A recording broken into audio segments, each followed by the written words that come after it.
Wild Yinzers kicking through the door, loud like a jag-off at a pins game fight. Brace yourself, this ride ain't polite. Dum Yinzers, loud and proud, heads in the clouds, voices in the crowd. Chaos brewing, they don't play nice. Hold on to your iron and grab your prime anti-slice.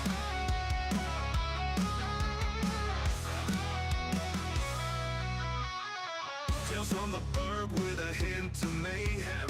Pierogi powered, nothing can constrain them. Knocking back stories like an icy cold brew. You never know what these two might spew. Dum Yinzers, loud and proud, heads in the clouds, voices in the crowd. Chaos brewing, they don't play nice. Hold on to your iron and grab your prime anti-slice.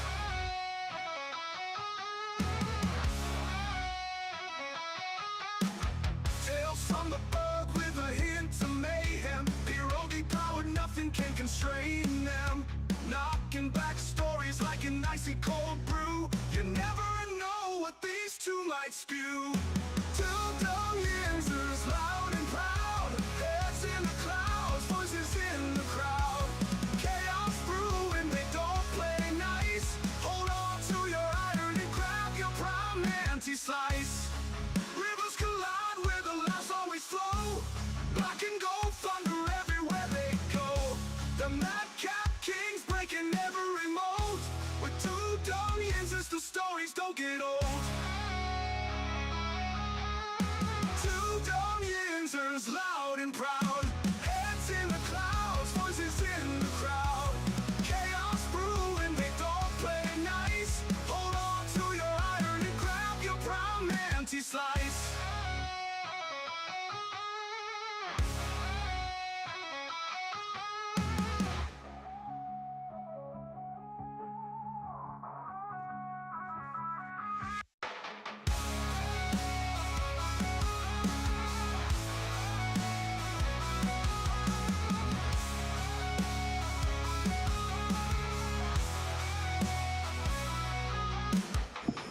Hey, good afternoon, good morning, everybody. Welcome back to the show. This is episode 930. I do want to say to everybody this morning, welcome back, wherever you may be. Welcome to the show, Michael. 930, just 70 shows to the big 1,000 coming up this summer. Can't wait. How are you today, sir? I can't wait for the big 1,000 either. I am doing great, my friend. Where else would I rather be right now? I hear you, man. But I got to be honest with you. This time, a little bit over a month from now, you might be singing a different tune. I'm going to get into that in just a moment. A lot to go over today. We got a lot for you guys. Welcome to the Two Dum Yinzers. Glad to see everybody back. Good morning, good afternoon, two-ended days. Always glad seeing you on the terrible board. He says, "Hey, what's going on, brother? What up?" A couple of things, Mike. It's 35 days, just 35 days. That's Dan Kreider Yes. days from the draft. Here we are, just a little over a month away. It's really going fast because I said, like we said yesterday, Mike, at one point we were at 100 days out, and it was like, yeah, there's still 100 days, but it's all the way down to 35. It's going to be the draft before you know it. Yeah, it's going to be here quick, and I like how we both knew right away we were going with Dan Kreider. And now it's going to be a challenge every day. I have to come up with a guy that I don't think that you'll say. I think I got tomorrow. I got one for tomorrow. Tomorrow. I'm not fumbling tomorrow, if you know what I'm saying. Ooh, a little off the board. I was going to go somewhere else, but I like it. Howdy, Tortilla Jackson, all the way from Sacramento, California. Great to see you, Tortilla, my man. Welcome back to the show, everybody. This is the Two Dum Yinzers.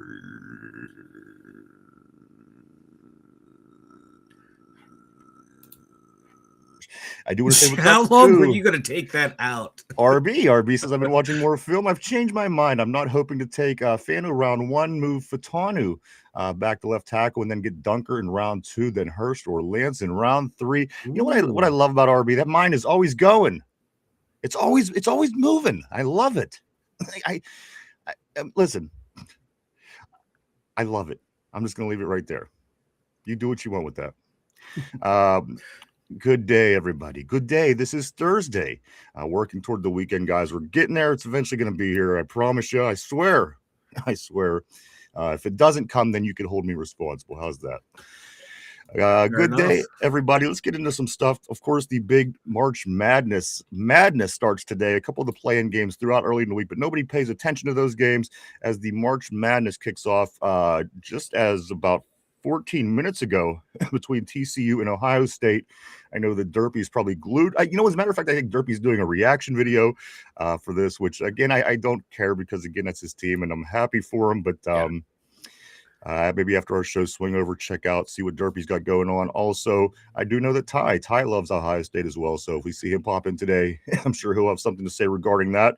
But Mike, you have 16 different games today being played in the NCAA to see who moves on to the next round. And as I said, by the time we come back to the show next week on Monday, you're already going to have 2 rounds knocked out, Mike. You're going to be down to the Sweet 16 at the end of the weekend. So again, if you blink, it will pass you by really fast, the March Madness tournament. Oh yeah, it'll be. It comes and goes, man. I kind of can't wait till it gets here. Once it starts to get to this time of the year because it's something to watch. But once it's here, like by the time I'm ready to sit down and watch games, like half the tournament's over.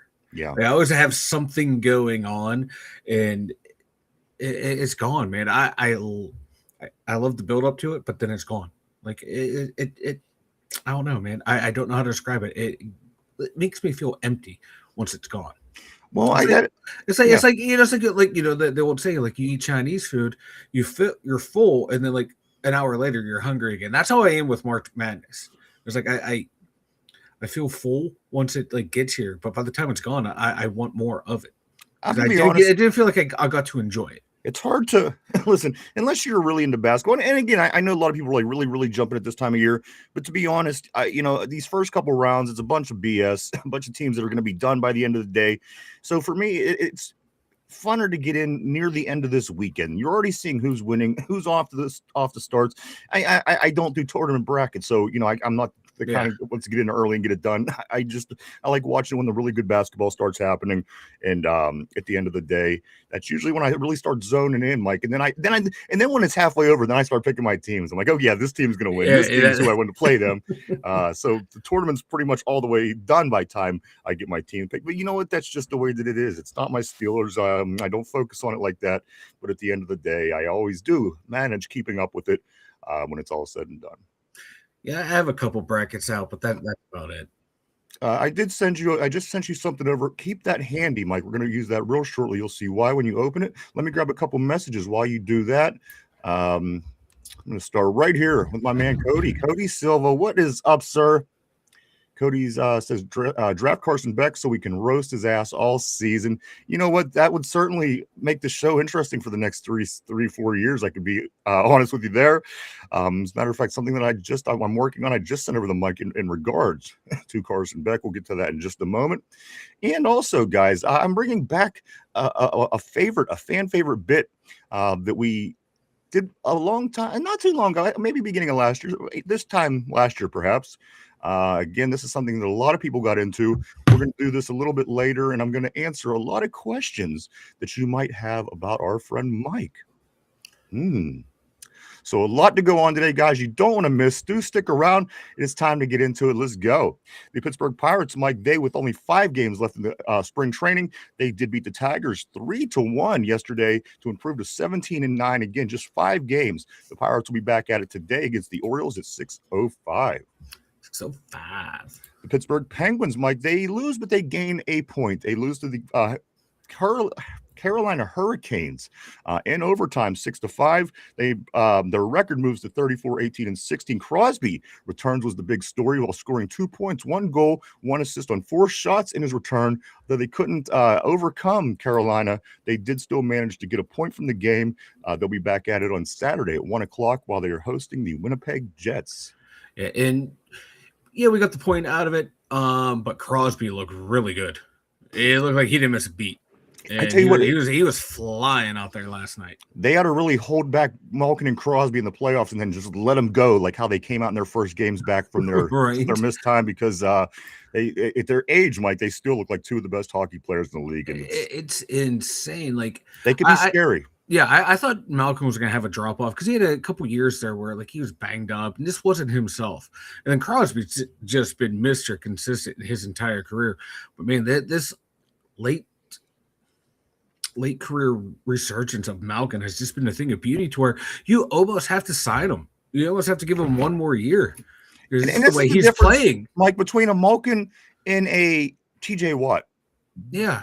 Look at the energy that Malkin was playing with the other day at his age, still going out there scoring 2 goals in the first period off his return from his missed game. So again, I think that's the big difference. Like, they are such a huge part. They're the nucleus of that team, where I don't know if TJ Watt's quite the nucleus.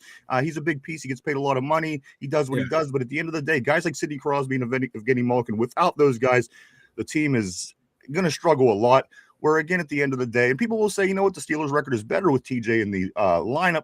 But at the end of the day, again, does he touch the ball every single play? Does he affect every play? Not really, a fraction of half of the time. Yeah. So again, that's a lot of money going out there. One other thing, Mike, before we do get into it, next Friday, if you're ready to watch some American football, it's not the NFL, albeit, but the UFL does kick off next Friday, guys, between the Birmingham Stallions and the new Louisville Kings in the UFL. Mike, that's an 8:00 start next Friday night, and then there's going to also be two games on Saturday and 1 game on Sunday. That's next weekend. American football back on your TV sets, guys, as the UFL kicks off next weekend. I actually can't wait.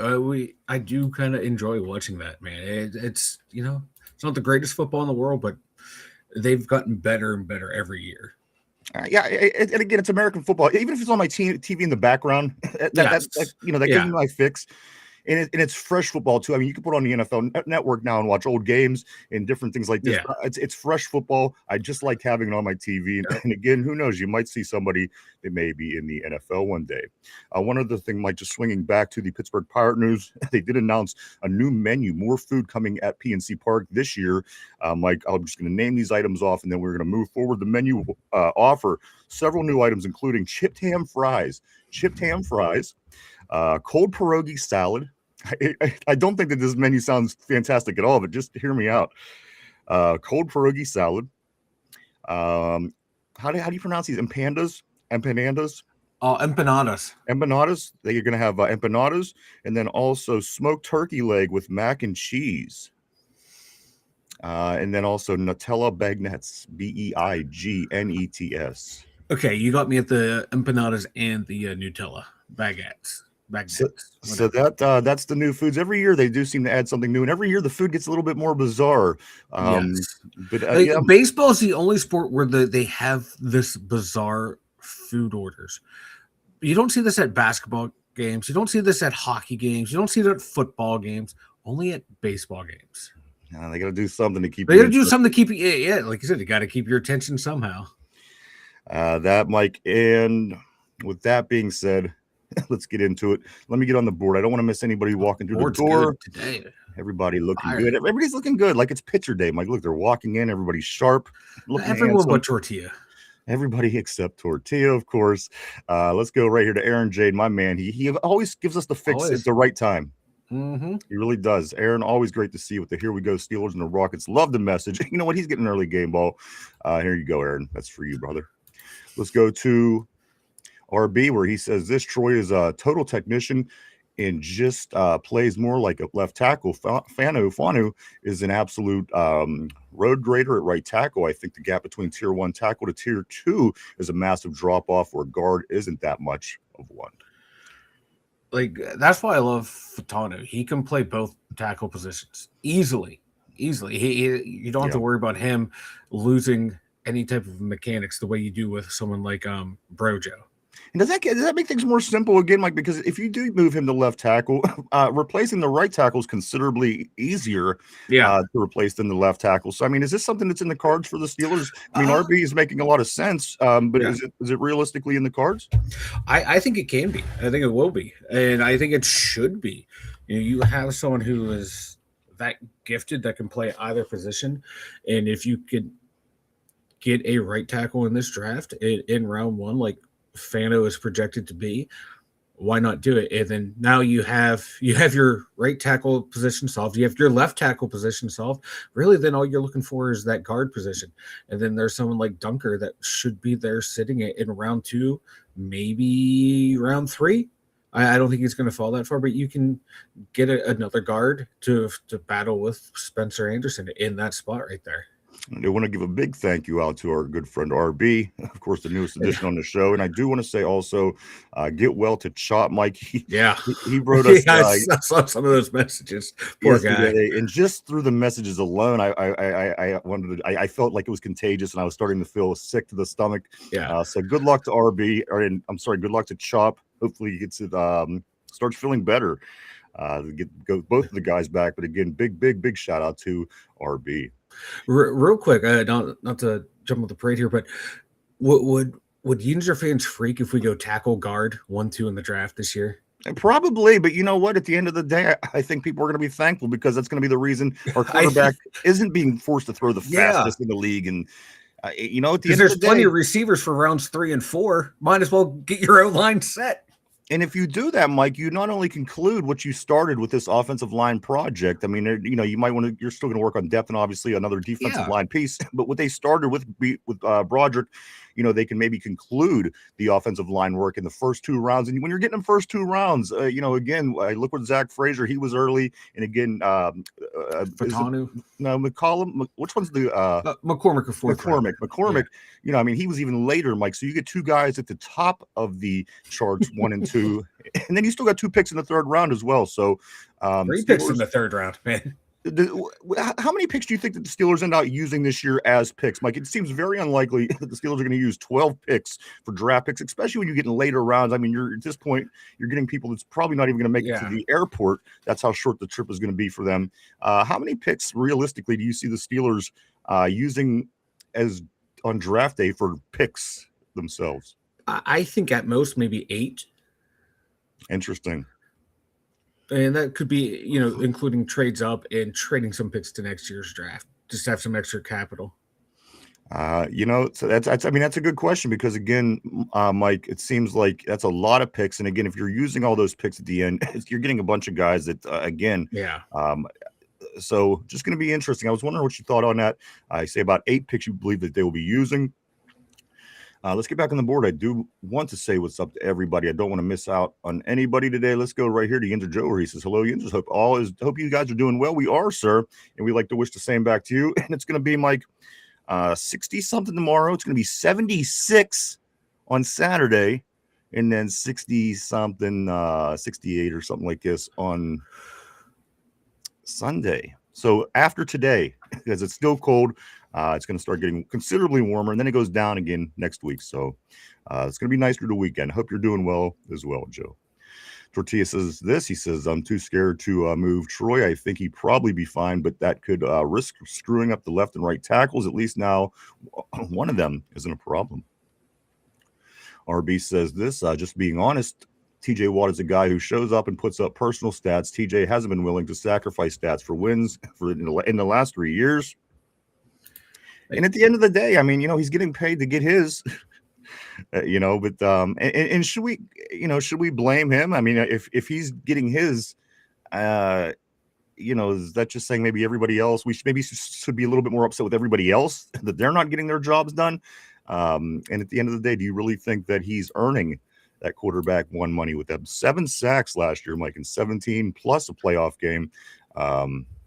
So again, all depends on what you think. Let's do scoot up here to RB, where he follows up by saying he's ignored delay routes to the flat or handoffs just to rush the quarterback. And we've seen that. And we've seen running backs run right by him because he's standing there staring at a quarterback. Let me finish the comment and you can. Let's see. Finished just to watch the quarter. There it is, with zero awareness of what's going on, just trying to keep up with Garrett. TJ has one-sided pissing contest with Myles Garrett. Good one.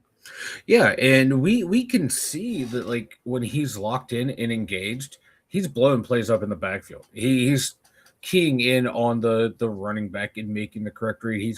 When he's dropping into coverage, he's doing the right things. But a lot of the times anymore, he's just looping around trying to get to the quarterback no matter what.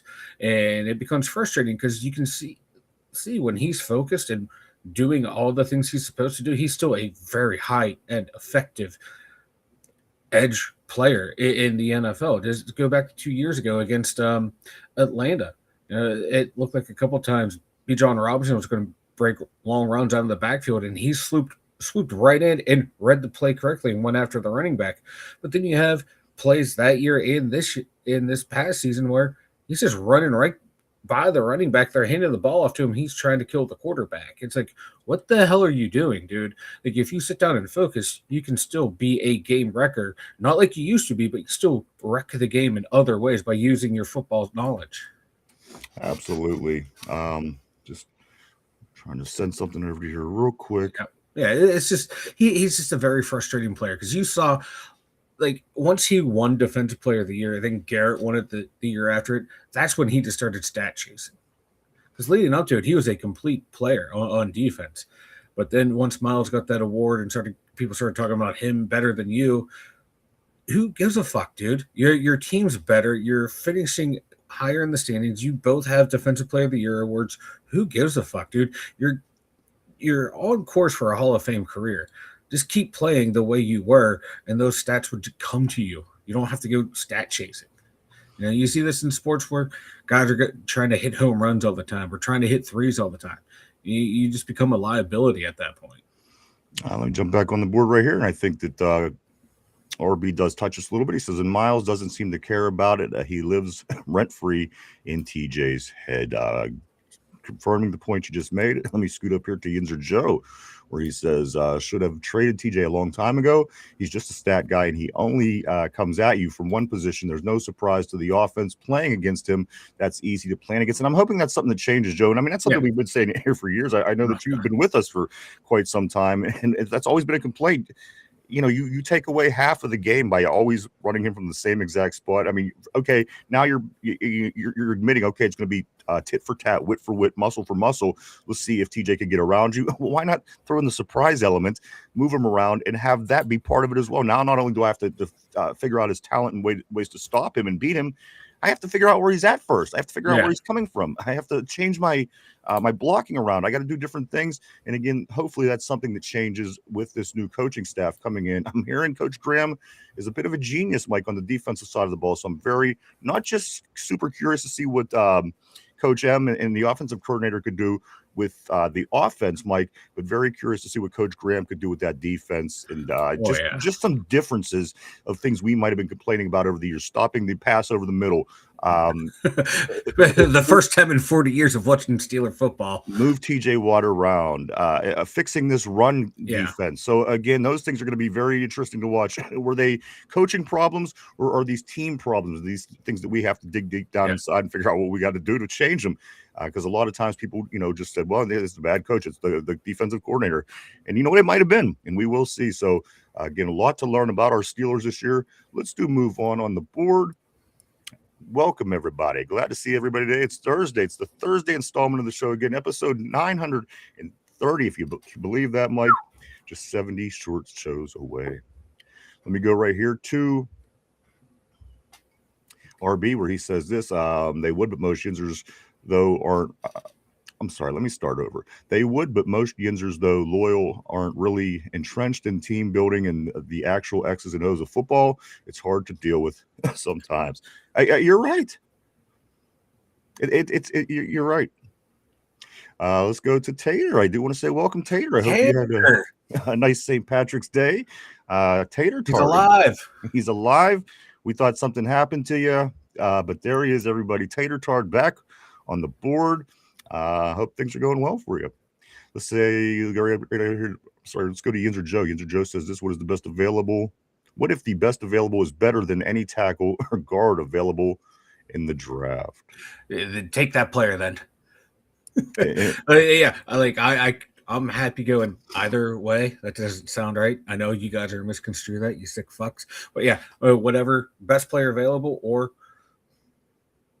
best guard or tackle that's there. Whichever one is your higher rated player, grab that one. I see, Mike, and right here, I mean, we'll get back to that in a second. I do have a couple notes regarding this. Yeah. Let's do move forward. RB says, I mean, you guys are around my age. Remember the constant call to the Stan Savran show about play Pete Gonzalez? Of course. Pittsburgh Pete, right out of Pitt. Yep. Why not Pete? Even recently, I remember the absolute unrealistic takes on Derek Moy being the next Randy Moss. Of course, Derek Moy has been on the show with us. Yes, he was. Before. From very, very close by. Originally, Penn State demon. He was a demon at Penn State. And I think he lives near Buffalo now, but pretty close. And he went from Rochester, PA to Rochester, New York. Mark Malone. It's always great seeing Mark Malone on the terrible board. He says a lot of Lunger Watt's lack of production was due to Lunger Watts due to Tomlin's D. Tortilla says he hasn't been the same since that foot injury, and we lost 5 straight. He was leading in votes for Defensive Player of the Year that year. Until then, I haven't seen him turn the edge the same. That's how he got it. You know what? He doesn't turn that edge. I just thought it was because he's getting older. But that foot injury can certainly be playing that reason. Tortilla says his plays safe ever since. He played safe ever since. Let's go to RB. He says, I don't think it can change. TJ is soft. TJ can't deal with the G's. They will chew him up. Let's be honest. TJ had 90% of his success against right tackles when right tackles were just run blockers. That's really when his play took off, is when they decided to flip-flop him and Bud Dupree. Yes. When they became the Batman and Robin tandem, is when they flipped sides. That's when Watt took off big time. It's smart move, but realize he struggles against some of the big beefy left tackles. Let him go up against the right tackle guys. But yeah, even now he's starting to struggle against some of the pure run blocking right tackles. Let's go to Mark Malone, where he says Graham will have this thing humming from game 1. I hope you're right. Listen. This is, guys. This was ESPN. If I could find it, I could throw it out there real quick for you. I think ESPN, Mike. They said that the Steelers. Here it is. ESPN, the header was don't overlook. Sports Illustrated ranking the Steelers the 4th most improved team this offseason, only behind the Raiders, 49ers, and Tennessee Titans. Again, as this team only improved in the offseason, and again, pretty drastically at a couple positions, in my opinion. New coaching staff, everything of that nature, Mike. I don't see the big dip that everyone was expecting at first. And again, beating Baltimore 10 of the last 12 times we played them. Yeah. I'm feeling really good in the division. I really am. I am as well.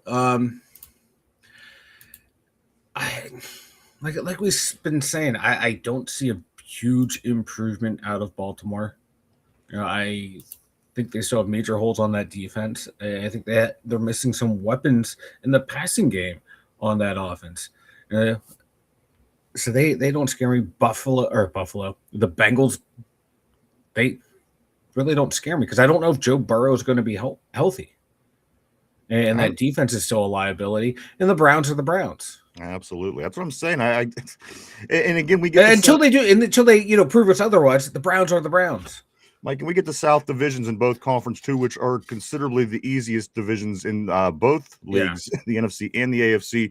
The Titans, the Colts, the Texans, and the Jaguars out of the AFC, and then Tampa Bay, New Orleans, Atlanta, and Carolina over in the NFC. So, I mean, all things considered, that's probably if you're going to pick a schedule, you're going to pick both South conferences, and then again our division, which is 6 games. Then I forget what's the oddball team in the NFC. Who's going to be the team in the NFC North that we face? I don't remember. I can't remember. And Green Bay maybe. And then there's also going to be the first place games in the AFC, which is going to be the first place game against the New England. New England won the AFC East, correct? Yeah. Buffalo didn't win. So we get New England and then also Denver this year. Not that difficult of a schedule, Mike. Again, I don't know if Denver and New England are quite ready yet, as we've seen last year in the playoffs. I wasn't thrilled with New England or even Denver for that matter. Both are better and improved, and we're the better teams. But moving forward, I don't know if it's going to stay consistent. We will see. Yeah. Let's get back on the board right here to where No one wants to discuss teams seeing him and Crosby eating right tackle. Started to get more pass blocking, compliment right tackles. He's been dropping off. Let's go right here. I want to scoot there. Tortilla, he says, use TJ to as a chip magnet and send Herbig on behind them. I tell you what, you're gonna have to figure something out with Herbig too, Mike, because this kid wants money. This kid wants to play. Oh yeah. He's owed money. I mean, he deserves money.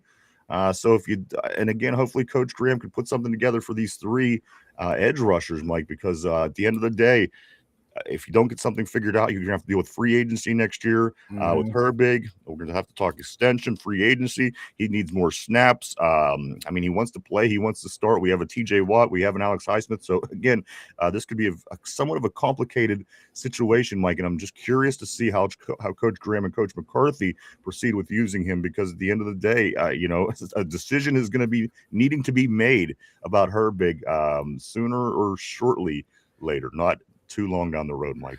Yeah, if excuse me, because he's been the most productive of the three. Definitely more productive than TJ Watt. It feels like, but like we've been saying all along too, like you kind of need all three of them this year, just because it feels like someone's going to get banged up and lose some time. That's what happens with those guys. But yeah, going forward, they got to figure out what they want to do with Herbig. Do they want to keep him? Do they want to franchise tag him? Are they going to let him walk?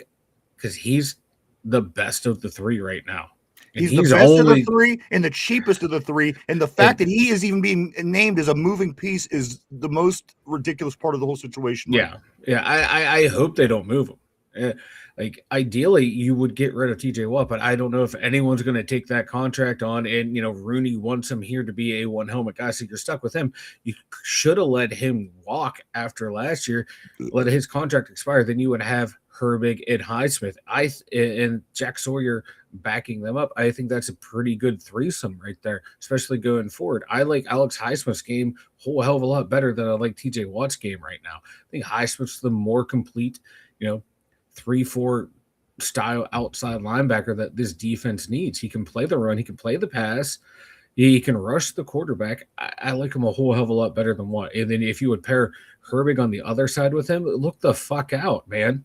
I hate that term one helmet guy. It pisses me off. Franco Harris retired to Seattle Seahawk. You say that all the time. Let me prove my point. My point is this: you're compromised because you're not willing to get better. If that be the case, by saying that he's a one helmet guy, we're going to keep this guy till the day he retires. You're not putting every possibility into consideration. You're not saying one day if something happens and he loses his game, he loses his ability to do what he's done when he was one of the better players on defense in the league. The fact if he's not and you're still saying he's going to be on this team till the day he's done, that I have a problem with. That is terrible management, Mike, one way or another, whether you're talking football, whether you're talking about job, life. Again, it's a nice thought to know. But again, what happens if he doesn't hold his end of the deal up? It sounds nice. It sounds fine. It sounds dandy. And again, if it works out, it's perfect because, again, he gets his, we get ours. He is productive. We get to have that to our advantage. He gets to stay one team. We get to have him for one team.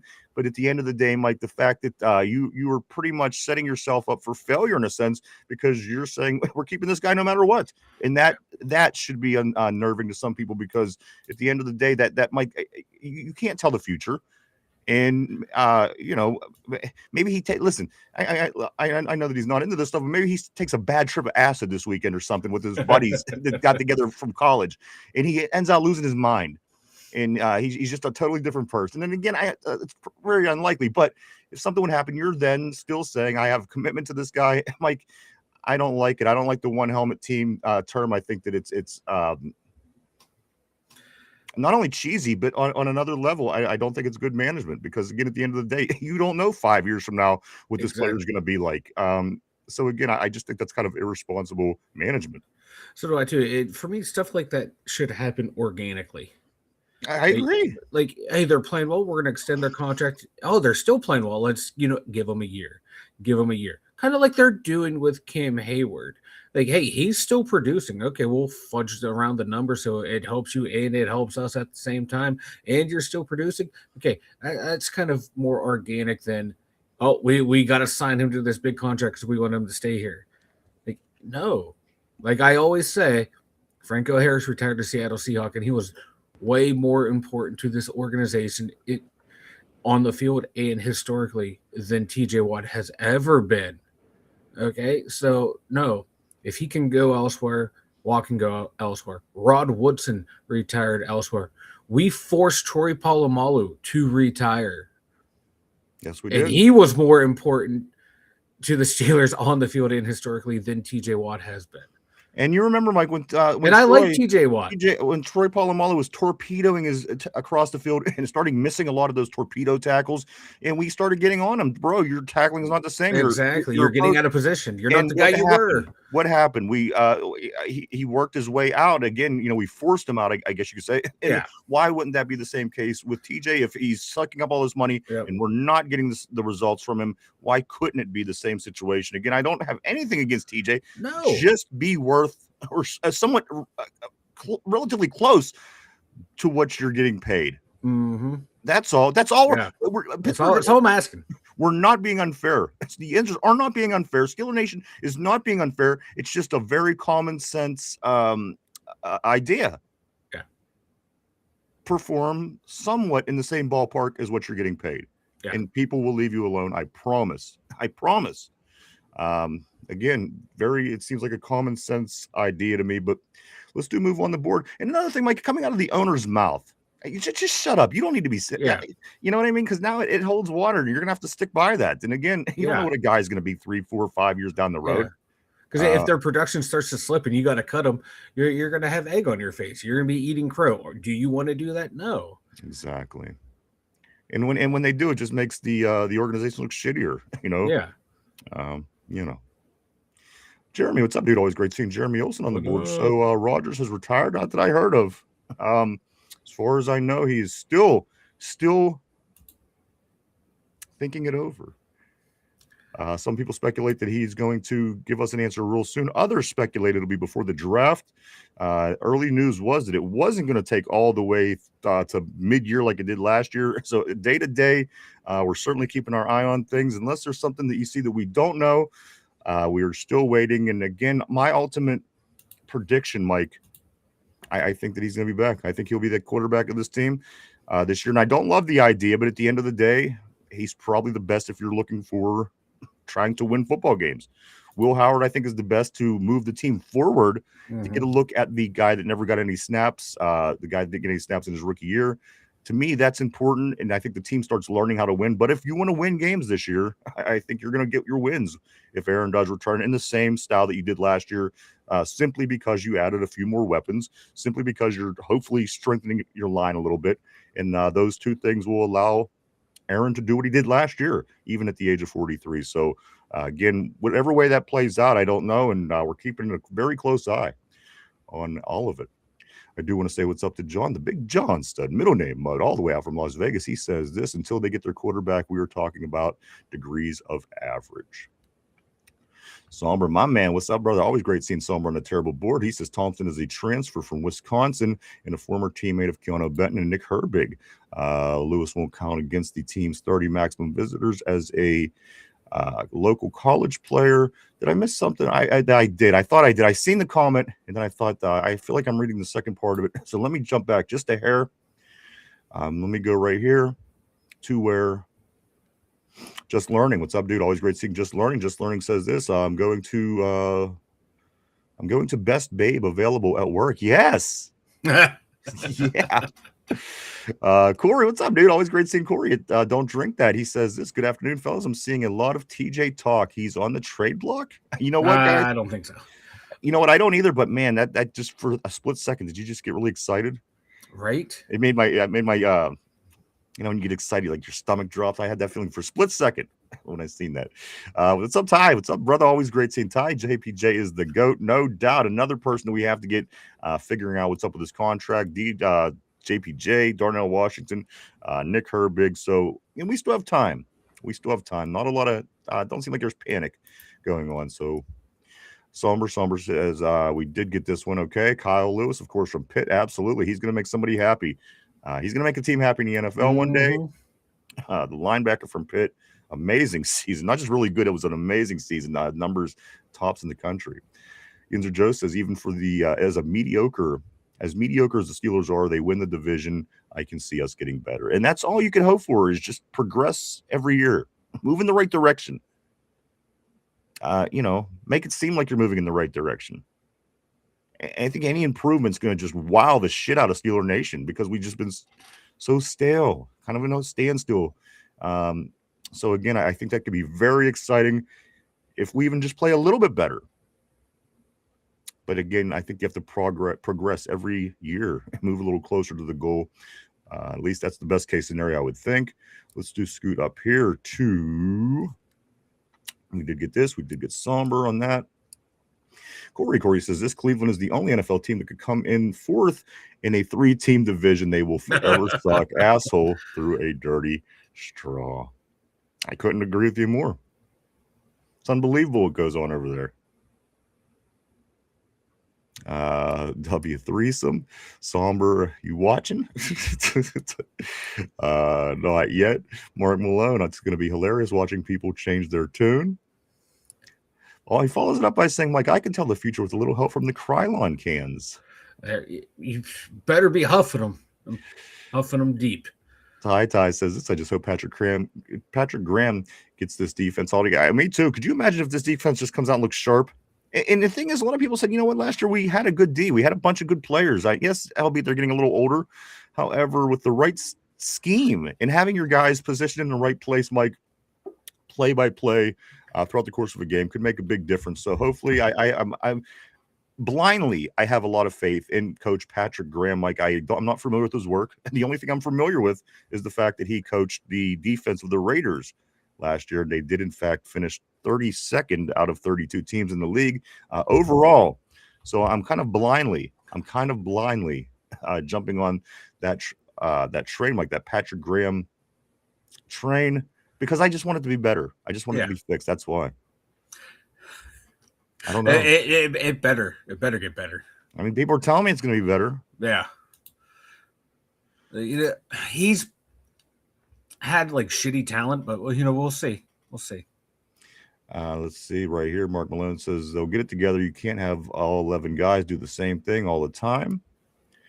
RB says the one thing that gets me, after 7 sacks last year, did TJ go to Omar and say, hey, I underperformed my deal. I want to be a one helmet guy. Take like 8 to 10 million. And, in a perfect world, that would make sense. Because when you outperform, you get paid accordingly. Why doesn't that work when you underperform? That would seem like it would be logical. But again, this world, you never know. Mark Malone, I don't think they announce anything until after the draft. They want other teams thinking they can take a quarterback at XYZ spot. Let's go check out Ty. Ty says probably not. RB, probably see how he does this year since the cap hits this year. Tater Tart is over there mumbling something. He says, what's he say here? Weak division, best chance in years. You know what's funny? Somebody from a Browns fan. Was it last year supposed to be the weak division? Everyone was hurt. Do you not remember that Tater Tot? Last year was the weak year. The Steelers were going to finish in fourth. You remember how that played out? The same that it plays out every single year. Enjoy the basement. The division is never weak for the Browns if you think about it, Mike. Considering they come in last place every single year. What's that say about them? Yeah, it's always a tough division for the Browns. Unfortunately, Tater wasn't here for my explanation the other day of what I feel the Browns are in the division. I explained that in its entirety, and they fall at that very bottom. They are the little sister of the group, like they always been, at least for the last 40 years. Ty says, yeah, and the Bengals, you and the Bengals are the weak ones. RB Mike says this, my favorite Browns moment was watching that closeted MAGA nerd douchebag Drew Carey pump up Cleveland on the return and watching him fall into sadness. I couldn't remember. The best. That is one of my favorite moments as well, RB. That they got beat 41-0. Richard Huntley ran all over the Cleveland Browns in Cleveland. Cleveland rocks. Drew Carey was up there singing. They had every single a parasite Cleveland famous person ever known to man. And when they're like, you know what? I don't remember who was there, Mike, but it'd be like the equivalent of like Logan Paul being there now. It was like just the famous people from Cleveland that only people from Cleveland could appreciate. And Drew Carey was out there singing and dancing, and Cleveland rocks. Mike, 41-0. Richard Huntley again just tearing up the Browns. To RB, I couldn't agree with you more, brother. That was one of my favorite Cleveland Brown moments. And the other one was this, when they were so mad at the team and they all started ripping the seats out of the stadium and throwing them on the field. You remember when they started ripping out the stadium seating, Mike? Mm-hmm. And they were chucking it out on the field, and the bottles, and they had to change bottles to plastic instead of glass because Browns fans are fucking retarded. I remember that, both of those moments, and they are great. And that encapsulates the Cleveland Brown fan experience. Yeah, we're so pissed off when we're leaving. We're gonna rip out our own stadium. Fuck yeah, we're coming back, and they're crying at halftime. I love it. What a storied franchise. RB says this. He says they kept showing him on the sideline, and he sent from smug arrogant asshole at kickoff to about to cry at game time. Yes, it was classic. It was classic. Into Joseph's talking about the Browns. You guys are making me queasy about the upchuck corn. Aaron Rodgers should have retired 10 years ago. Probably should have. Mike, let's get into some of these different topics today. We got a few things we're going to talk about. I do have maybe something that I need your opinion on, because I didn't read the article. I just heard about this. However, it is something that went down over the past 24 hours. But first, before we do that, I do want to say these few things, Mike. Jamal Dean, of course, our new cornerback. A lot of hype about him lately, Mike. His style. He's physical. He's relentless. He can cover. He can hit. Mike, they expect him to fit in perfectly with the Pittsburgh Steelers defensive culture. And I got to be honest with you, if he brings all that, and listen, I don't expect these two cornerbacks to not give up a single touchdown all year. Yeah. They're probably going to give up touchdowns. It's going to happen. These guys are pros. It's very lucky that they even made it this far with the stats that they have. I mean, in all honesty, it doesn't matter who you are. Those are video game stats at the end of the day. So very excited, Mike. Again, this Jamal Dean is such a huge pickup.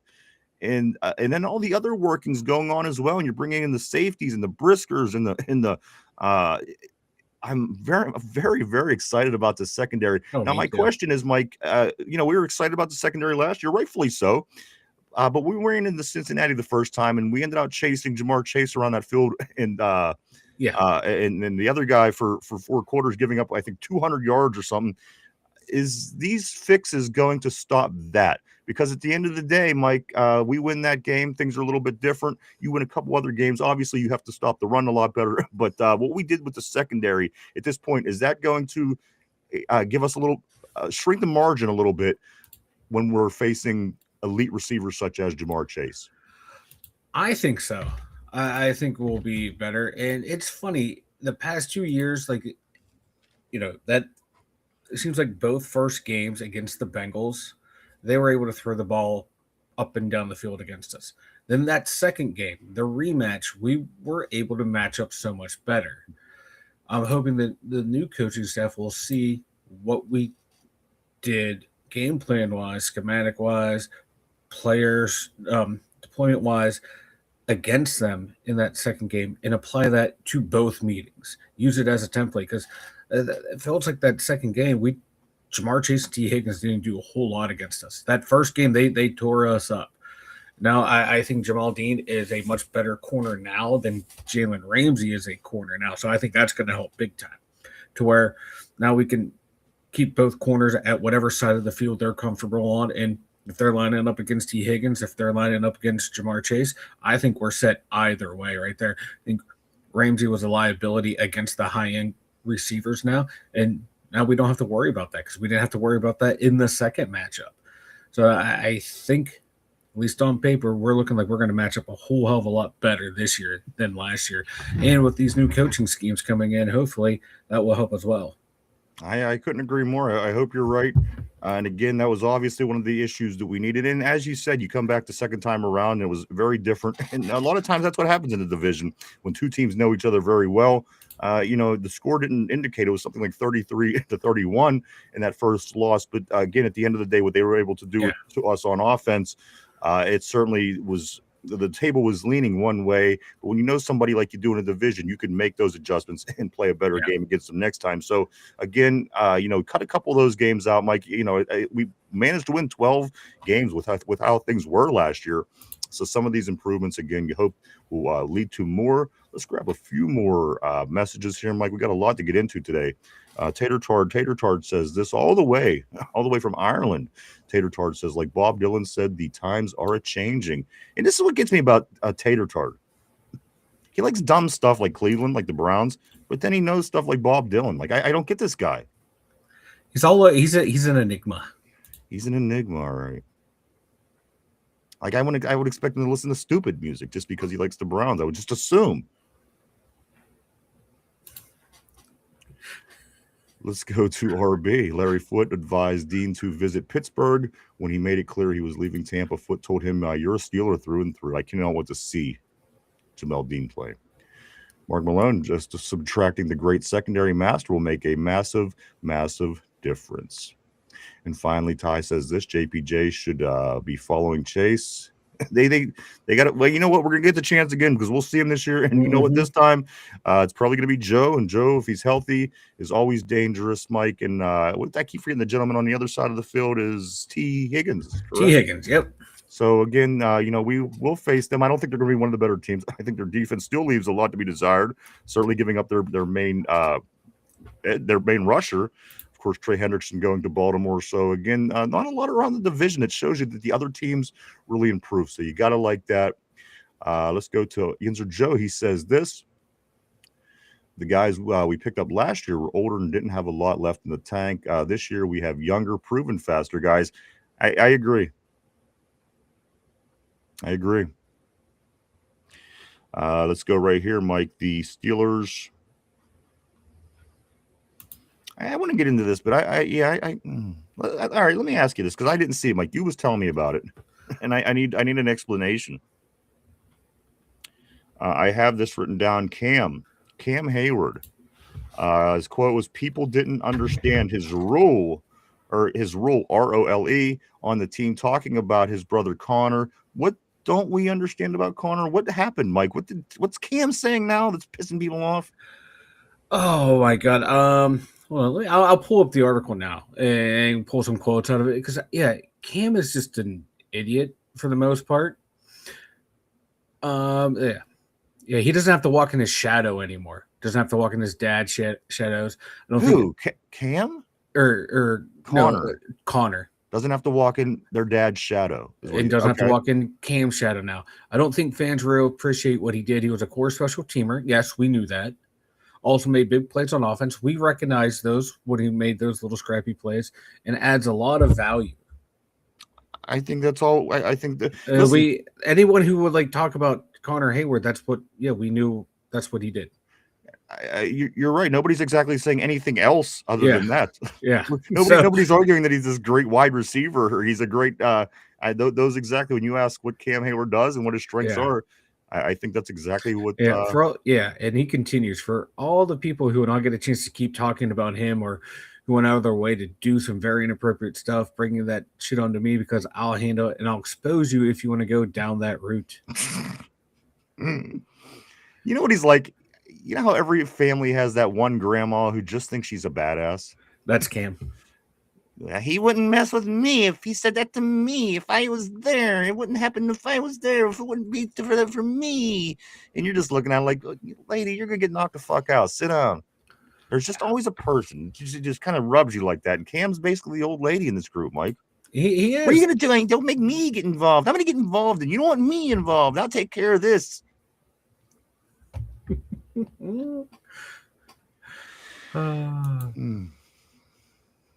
Let's move forward a little bit on the board here. But I was just curious because you brought that up to me after the show yesterday. We talked a little bit, and I thought, what's he up to now? Yeah. RB sent that over in the group chat, and I had a good chuckle reading it last night.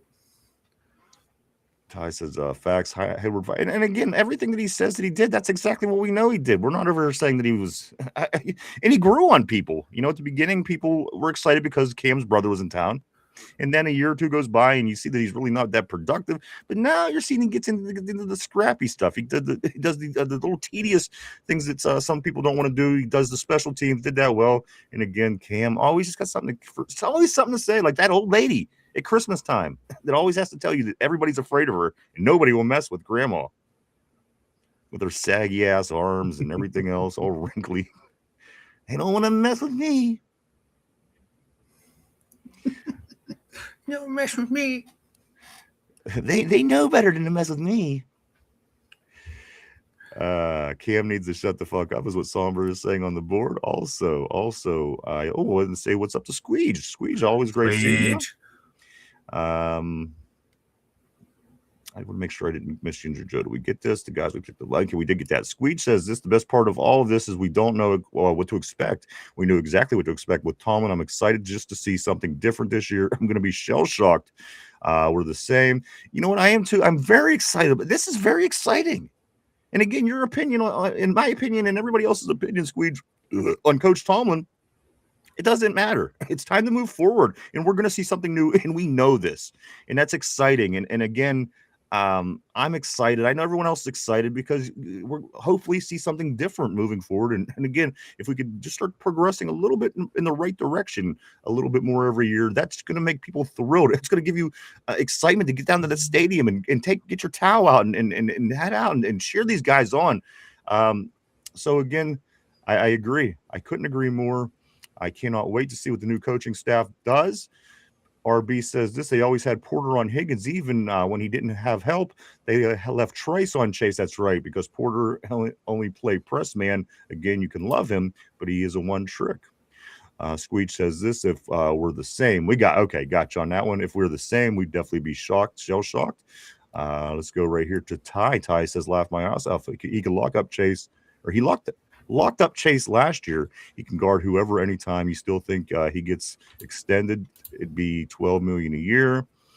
Sommer said his brother wasn't used correctly until I agree. And that's when people started to like him and appreciate him. And again, it wasn't of any fault of his.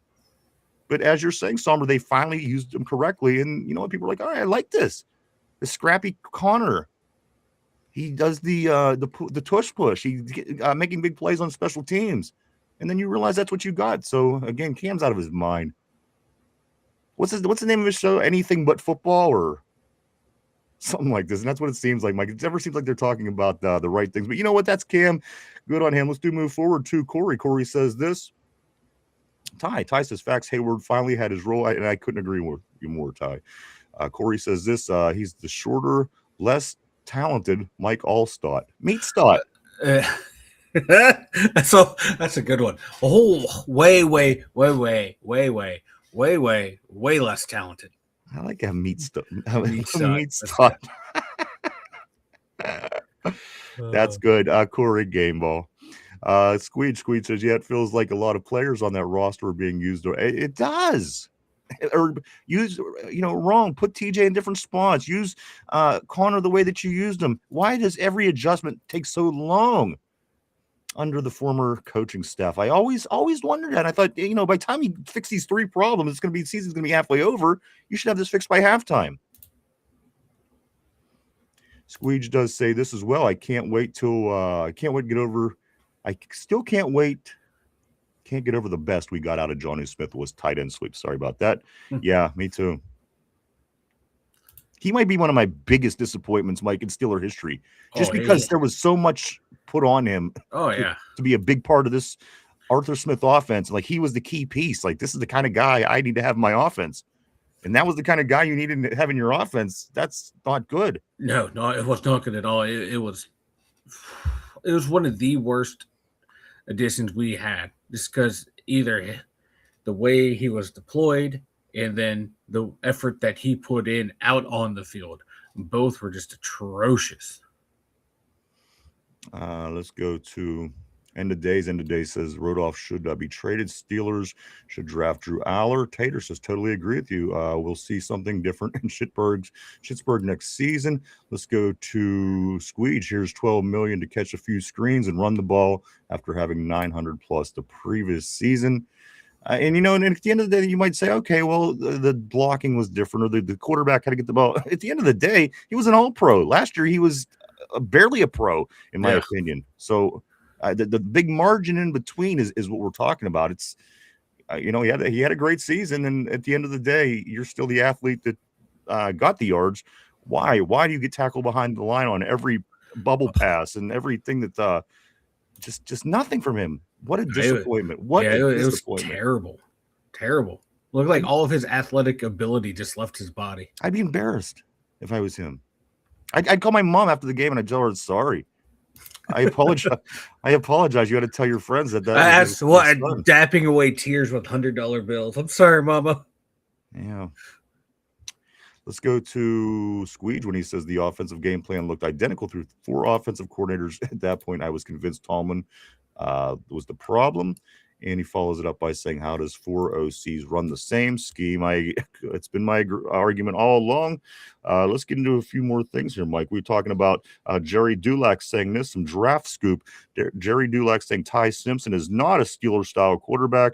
He doesn't fit the mold that Pittsburgh is looking for. Mike, is the Ty Simpson talk finally starting to dissipate a little bit? I know for a while it was everybody I talked to. Get Ty Simpson, get him in the first round, get your quarterback, get Ty Simpson. So I took the liberty last weekend to go and watch his highlight film and was not thrilled at all. The things that I picked out from it, Mike, was he had happy feet.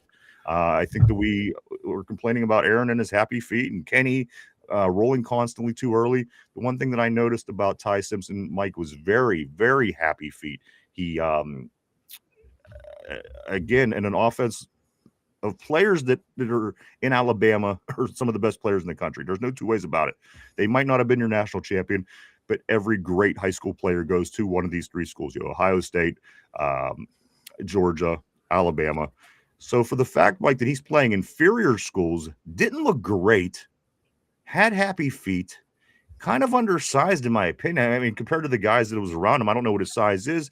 And 2, and I tried to figure out what I seen, could that translate to the NFL? I just don't think it looked good. I don't know what the excitement was, Mike.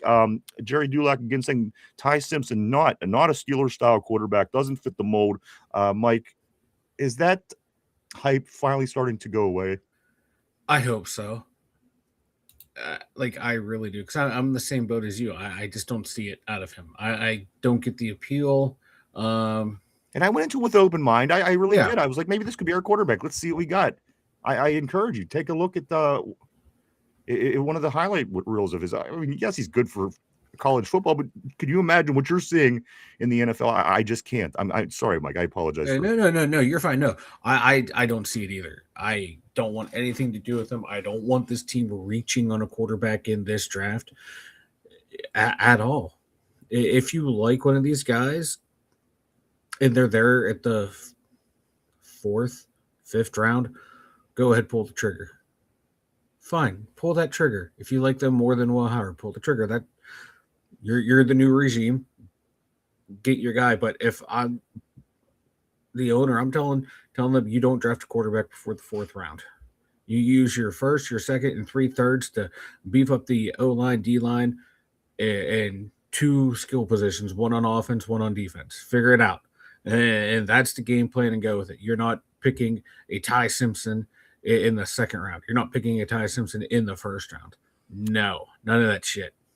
You know what's funny about Tater? Oh, God. There's a lot funny about Tater. He goes, oh, I so hope you get Ty Simpson. You know what's even funnier than that is the Browns were entertaining the thought of going after Ty Simpson. In the 1st round. In the 1st round. Wow. There you go. Also, Mike, talking about that's right. Carson Beck was in town for his formal interview. We talked about him a little bit yesterday. Let's see. Carson Beck had his formal interview with the Steelers. Projected as a likely 4th round pick at this point, Mike. Mike, we did pull up a picture of. See, now I feel bad because we always make fun of Carson Beck in his eyes. Mm-hmm. Now, people say, oh, it's probably genetic. How can you make fun of this guy? So we went and pulled a picture of his dad. We have a picture of Carson Beck's dad. This is true, 100% true. Mike's going to put it up there. I don't see the resemblance. Tell me if you see the resemblance in Carson Beck's dad to Carson Beck? Should be this one right here. Bam! There's his dad. There it is, everybody. I don't see it. I don't see it. If you could tell me where you think that the similarities are. I don't see any. There's Carson. There's Carson. There's Junior. Let's go back to Senior. There's Senior. I'm not sure. I just not. I'm not picking it out. You know. Look at that. Look at that. Look at that. I can't help. There you go, everybody. So I don't see it, Mike. I don't see it either. So for a little palate cleanser. No, look at my eyes. Look at my eyes. You got the lazy eye. I acknowledge that. Yeah. Look at that. See, that's that. It's like you're going from good, better, worse. You know. Yeah. Look at that. God bless him. Oh, that's why I have no problems making fun of Carson Beck's eyes. Let's get back on the board, Mike. Again, I do want to keep up for the most part to at least stay current. We don't keep all those late round players. That's what Corey's saying. Absolutely. And that's why I'm telling Mike, I was saying to Mike earlier, are we using all 12? We probably should somehow package those somewhere to make things in the future happen. But Mike was saying roughly about 8. He's thinking we're probably going to use about 8 of those 12. Yeah, I'm thinking 8 would be ideal. You know, because normally the 7 rounds you usually have 1 pick per round. I think 8 this year would be a nice number because not everyone's gonna make the team. Let's go to Somber right here. He says, I don't blame Jonu, though. He had Waddle and Tyreek Hill, of course, clearing the field for him. He didn't need to get open. He was open by default. He didn't have that here. Corey says this, how many late round picks do we have? Again, I was thinking yesterday we should package some later round picks to get earlier round picks, like 2 6s for a 4th type move, or 2 6s for a 7th, and a 7 for a 3rd. I'm sorry. And that's probably I think of kind of what Mike said. I think that we will be using, and Omar Khan with his picks, Mike, he's he loves those picks, always doing something, always trying to move things around. So I have no problem thinking that we won't use all of those picks, Mike. Maybe use something to help us out a little bit. Yeah, I think we will too. I'm hoping we move up in the 2nd round, move up in the 3rd round, man, to make sure we get the guy we want, make sure we get who we want, especially with those first 3 picks. If you can knock them out of the park, go ahead and do it, man.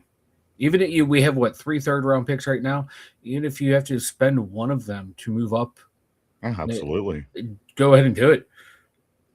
35 days. I'm all about it. 35 days.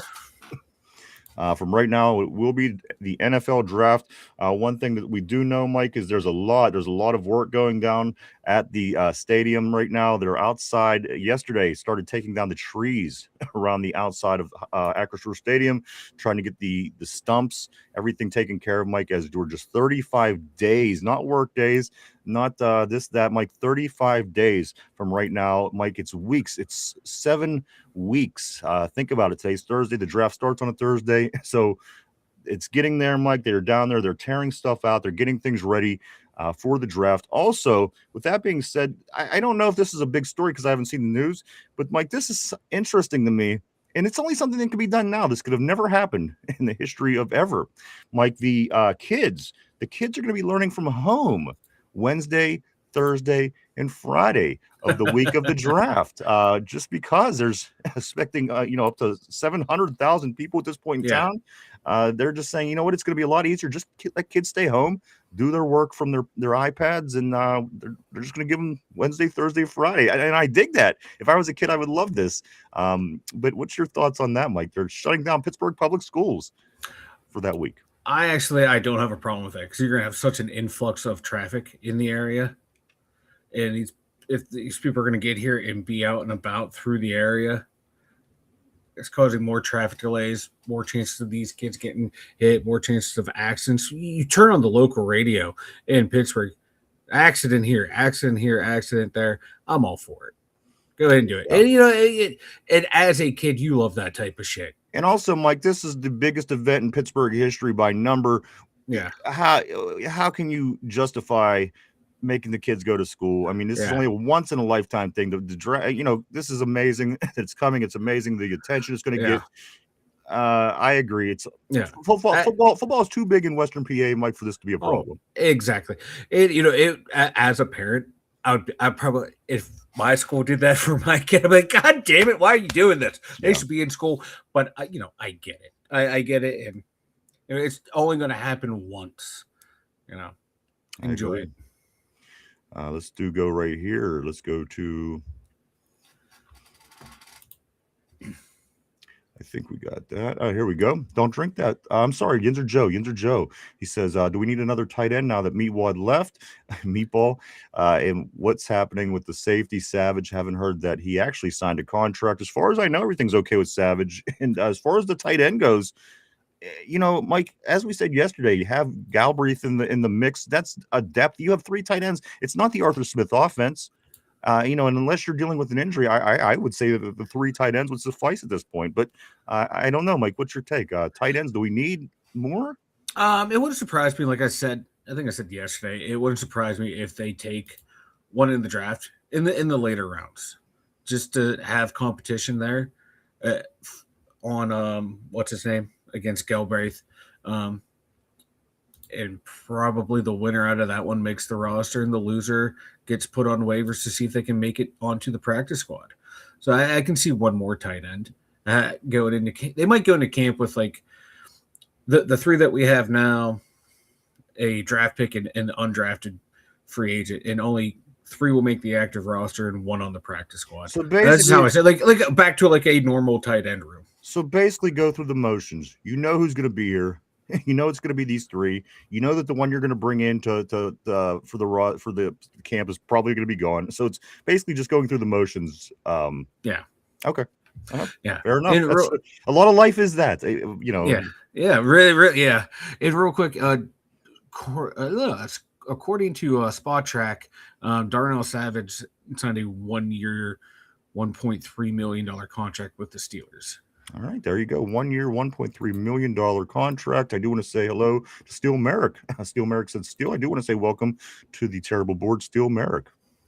Corey says this. He says, we won't keep all those late round players anyway. Somber says McCarthy will still want a fullback. He'll want a fullback as well. There's Tater Tart. I'm just going to step over this. Mark Malone says I'd take a quarterback with that last third, and it's not out of the question, Mike, because at that point you're getting all these names that coming out of college. They're still going to be in there. I can't see certainly in the first round people knocking down a door to get any of these guys. Mendoza goes first. After that, I mean, who's really looking still? The Jets got their Geno Smith back. What are they looking at in the draft? And beyond that, Mike, I think a lot of these names, the Drew Allers, the Ty Simpsons, the everything that we've been hearing, that they're going to be there. I wouldn't even, again, even if the Steelers were focusing on one of these guys, I don't even think that's a problem. Get what you need first. And I think that there's going to be ample of that particular quarterback still available when it would be a sensible move for us to make it. I do too, man. Like I said, there's so many good players out there. I don't want to pass one up for a flyer on a quarterback in those first 3 rounds. I'm just not on board with it. I don't think any of them are going to be anything special in this league. I don't think any of them are going to be more than a backup quarterback, top 20 quarterback in the league. And that's not what this team needs right now. We have that guy on the roster. We have 2 of them on the roster sitting there that are backup quarterbacks. And I don't want to waste a third-round pick on another one. What are we doing? Keep rounding out the roster with those, 5 picks in the first 3 rounds. You know what? That's a good question, Somber. Just off the top, Mike Somber says, has anyone heard anything from Dante Kent recently? Like, is he alive? Can he return for you? I need answers. Somber says, Mike. Dante Kent. Dante Kent. I haven't heard diddly poo. I actually forgot about him. That we drafted him last year. Yeah.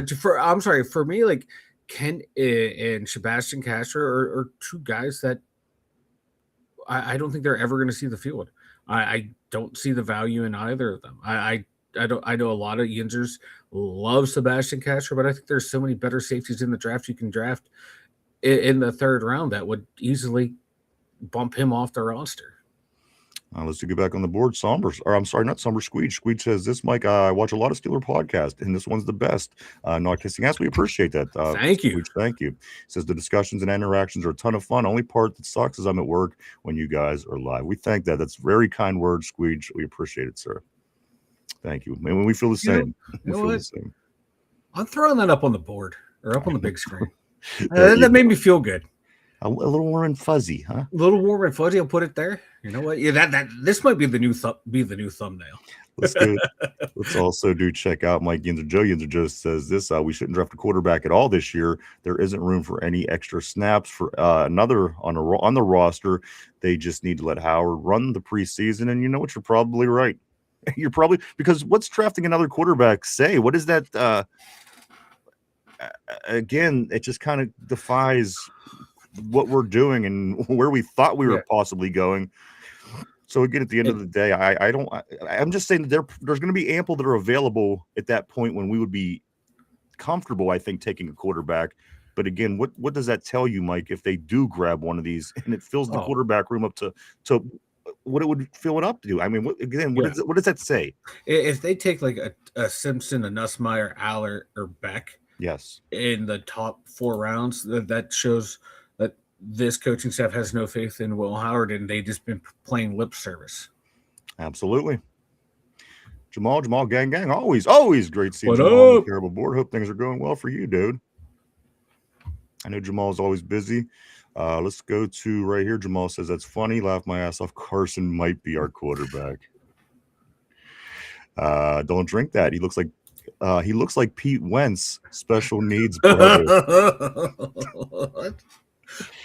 Mark Malone says, there it is. There's the face of a franchise, baby. There it is. What franchise would that face?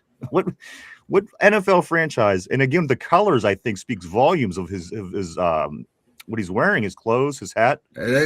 Screams Browns. This is the face of the Cleveland Browns. I don't care what anybody says. They need to draft Carson Beck. Like that's what's up. Dude, he needs to be the face. You put him in a leather helmet. He looks just like Steve Buscemi. That's true. I just noticed that. Think of that old leather helmet. Yes, that's what they look like. Yes. If anyone out there who's watching us who has any type of Photoshop skills, please Photoshop a vest on that melon. Look at this guy. Just look at him. Photoshop a leather helmet on that melon. Richard, always great seeing Richard Jankowski on the terrible board. He says Beck would be able to see his blind side. Sommer, in addition to meeting with running back Cash Jones at Georgia Bulldogs Pro Day, the Pittsburgh Steelers brass also, Mike, they also had dinner with Georgia wide receiver Zechariah Branch, which is a name that I certainly recognize. A lot of people like Branch, Mike, from Georgia. Yeah, Branch from Georgia. Isn't he the receiver who like averaged depth of target was like a yard? They threw nothing but like screens to him or some shit. I don't know. Yeah, he caught 44 screen passes last year for 313 yards. He would fit in perfectly with Aaron Rodgers right now. Just a quick little dump off and go and do your thing. Somber follows it up by saying, glad we had dinner with Branch. Not sure why they're talking to running backs. Tyrone says Steelers had dinner with Branch. There we go. We got that. Let's go right here to Christine. Christine, go black and gold. She says too much traffic for the buses. Absolutely. Absolutely. Yep. I mean, that could be a big problem, especially when you're dealing with kids and patience, having patience. And I do want to say welcome to the terrible board, Christine. Tyrone says, welcome, Christine. Corey says 3 days off of the indoctrination. Hell yeah. Let's do scoot up a little bit right here. Christine says, hey, glad to have you on the board. Welcome to the terrible board. Mark Malone says, yeah, keep those little bastards out of the public. Tyrone says, like, subscribe these guys as awesome. Tater says this, Mike, don't do the kids out of their education. I hear the kids are dumb enough in Schittsburg. We thank that, Christy. Thank you for that, Christy. Go black and gold says, I've always been subscribed. We appreciate that. Glad to have you here. Tater says, as it is. RB says, fullback Tight end, Michigan, Max Brederson. That is RB. I do also know that RB just is on his way to work. My man, have a good day. Thank you for everything that you do. Corey, I'm sorry. Yes, Corey. Corey says if it's not an Antonio Gates type tight end, I don't want any more of them. Tyrone says they will take one late, fill the role. Yinzer Joe, the draft is supposed to be full of really good tight ends. Of course it is. When we needed them, when we needed 50 tight ends for our offense, where were all the tight ends? Now that we're trying to get as far away from that experience as possible, now there's tight ends available. Good ones. Let's go to right here, Somber. Nikowski in the 6th. Wetchin and Nikowski in the 6th. I almost think that Somber's messing with me on that one. The way I pronounce names. Look at those. Yeah, Nowowski. Yeah. Yeah. And Wetjen. Yeah. Yeah. It's not Smith and Brown. I'm just saying, you get the. Oh, nope. I don't know what you're talking about. Oh, now I'm worried. Look at this. We have to be proactive with this. Look at Tater. He's already Tater. He's already hitting on the pretty women. He scared Lindsay away. Lindsay got the PFA against him.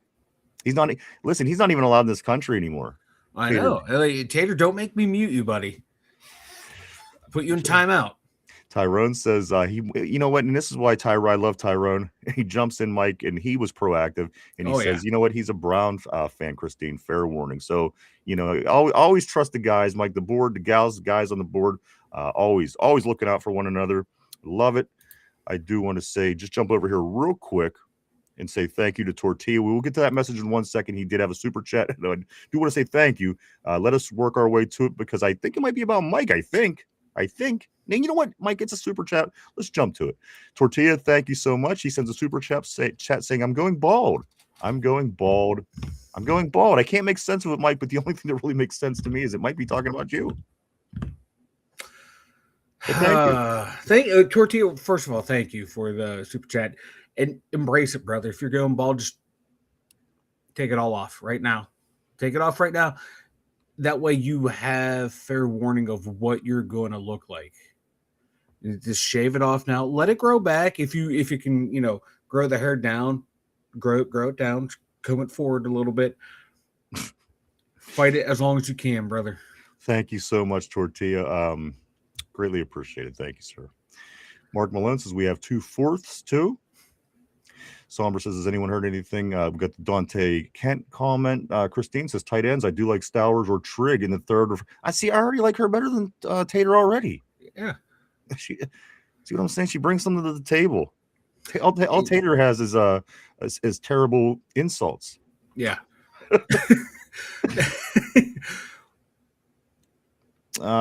Trigg is a beast. Tyrone says, squeege. Great point on John Somber. Mark Malone. Kent ain't a bad returner. Let's scoot up a little bit more to Kenneth. Always great seeing Kenneth Jones. How you doing, sir? Nice seeing you on the terrible board. Hope things are going well. Squeege said he says, when I first joined you guys, we're ending a discussion about how you two were beefing. I would love to hear that story. We've been together for almost 1,000 shows. There's stories. Like Somber sums it up really nice. And let me finish with that. Let me see what Somber says. Somber says they beef at least once a week. Mike has left several times. They always kiss and make up. Mm-hmm. Hey, you don't make it this far. Again, dude, you got a day or two? We could get into some of them, man. And Christine says it tells you that Howard isn't him. Yeah, yep. Definitely if they go and draft a quarterback. Let's see. Christine says the Browns, of course, with the face of the Browns. Cody, what's up, brother? Always great seeing the code, man. He says, I don't know why Carson Beck was in school so long. He can read 2 pages of a book at the same time. Nice. Cody Somber says, RB says, shit, I just left the house to go to work. Have a great one, my man. Knock it out. It's almost the weekend. It's getting there, slowly but surely. Cody says Carson Beck was the kid in elementary school that looked at the sun for too long. Here, put these over your eyes, kids. No, Carson, put that over your. You almost like you know when the punchline's coming. Mike starts coughing and hacking up a lung. I can't help it because I know where it's going. But I had a good joke.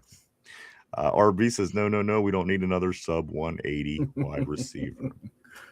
Kenneth Jones says, yes, we does. Tyrone branch a monster, perfect slot for us. He's saying. Squeege says, like and subscribe, guys. We appreciate it. Thank you, Squeege. Also, RB. Oh, I'm still here, straight back roads. Good, my man. We'll pay attention. Pay attention. Still be safe. Let's go to Cody. Cody says Carson Beck is one Antonio Brown CTE away hit from looking normal.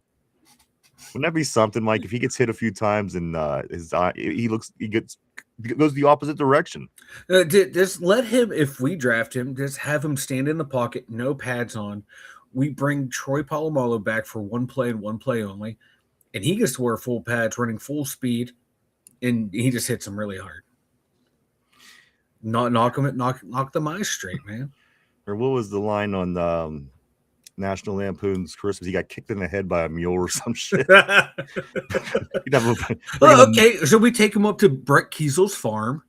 Let the mules kick him in the head. Yeah, and we're good to go. Okay, now see, this is problem solving, people. This is what we do here. Squeeches, I hope you guys stay friends. You can tell there's a lot of chemistry and passion for what you guys do. Kudos from a fan of the channel. We appreciate you, Squeeze. Yes. We truly, honestly do. Thank you so much for the kind words. Somber says, LOL. Noah Kowski. See, that's easier to do.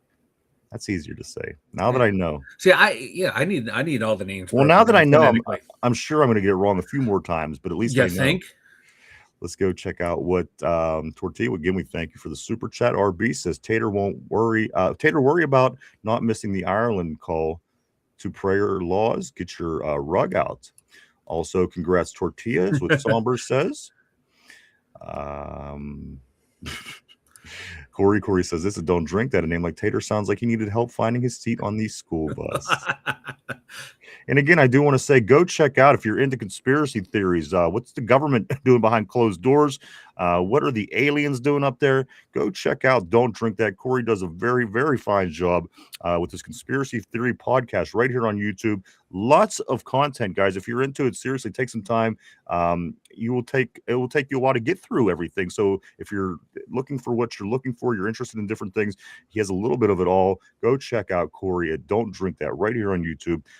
Pretty fantastic conspiracy theory podcast. I love it. I do watch it all the time. Go check out Corey. Don't Drink That. Let's go to right here where Tortilla, he says, no, I really am. So he is really going bald then. Embrace it. Young man. Let's go to Cody. Cody says Carson Beck got kicked out of the Army because he couldn't line up in a straight line. Boy, why are you not getting on that line? Boy. Let's go to Yinzer Joe. Tater's just mad because someone stole his pot of gold on St. Patty's Day. It was St. Patty's Day.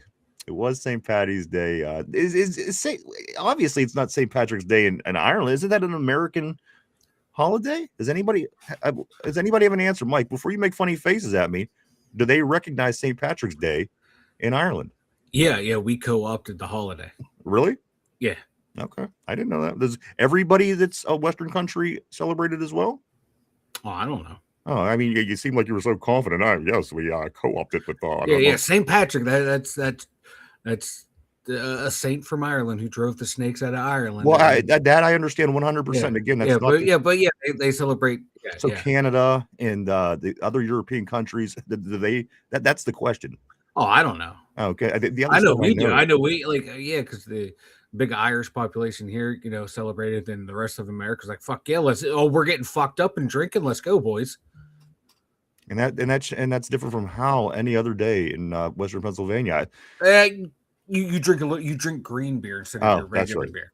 Green beer. All right, let's get back at it here. Somber, shave the tops and leave the sides. Shave the tops and leave the sides. Go full George Costanza. Let's see, horseshoe. After the word, there you go. Go with the horseshoe. Squeege says. Let's go to Christine knows ball. I agree. From what I've seen, very, very knowledgeable so far. Yinzer Joe says, Tater, you have to be nice if you want to that GoFundMe account to do well.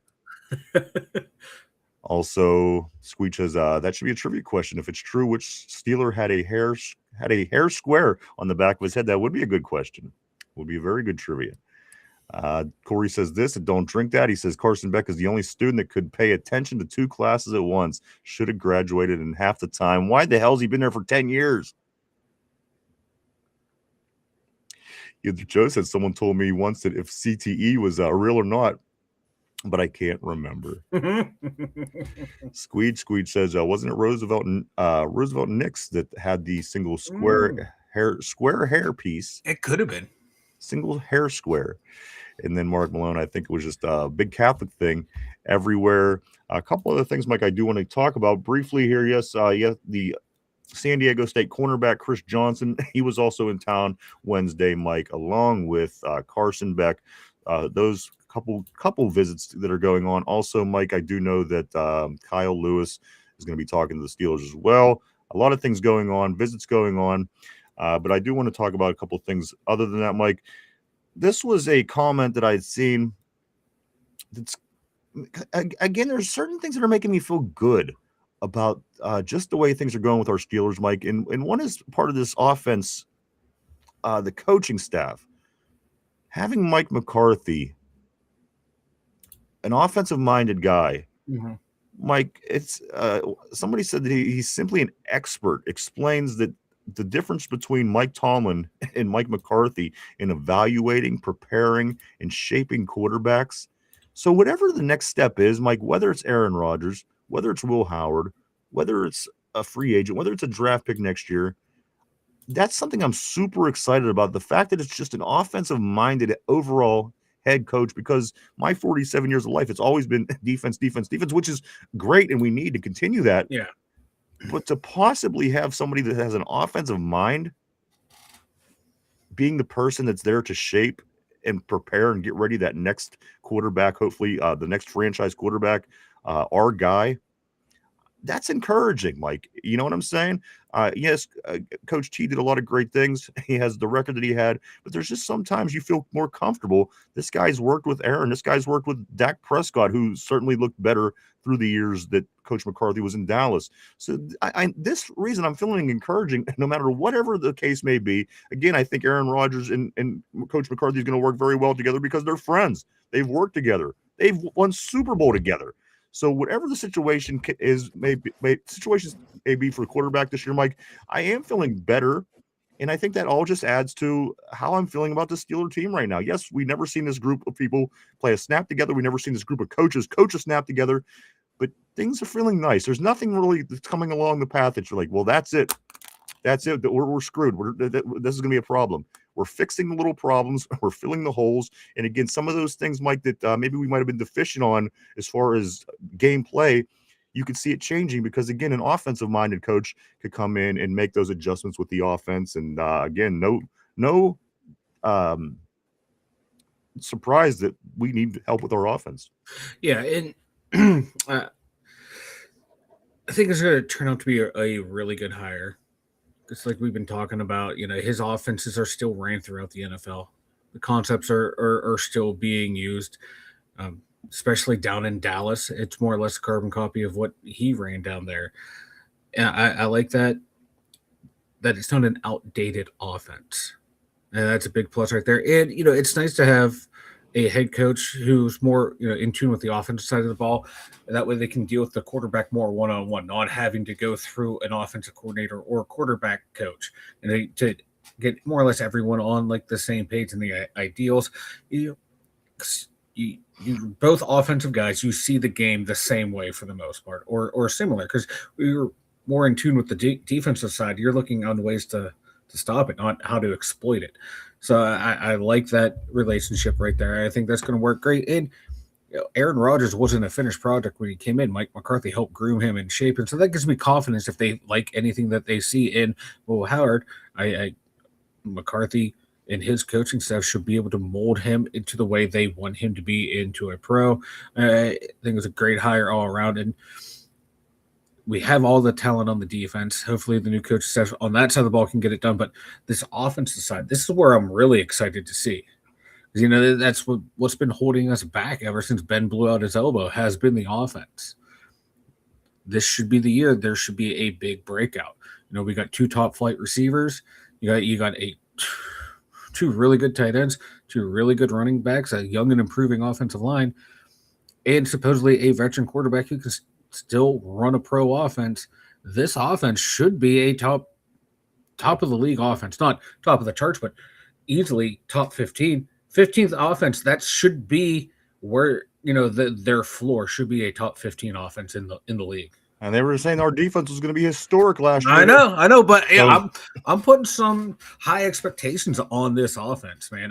Top 15 or bust. I'm not putting any expectations, so I know what's going on with that left side of the line. But as of right now, if we could fix that, I think things are going to be pretty good. Let's move forward here, Mike, where Mark Malone says we're going to light it up this year if Rodgers comes back.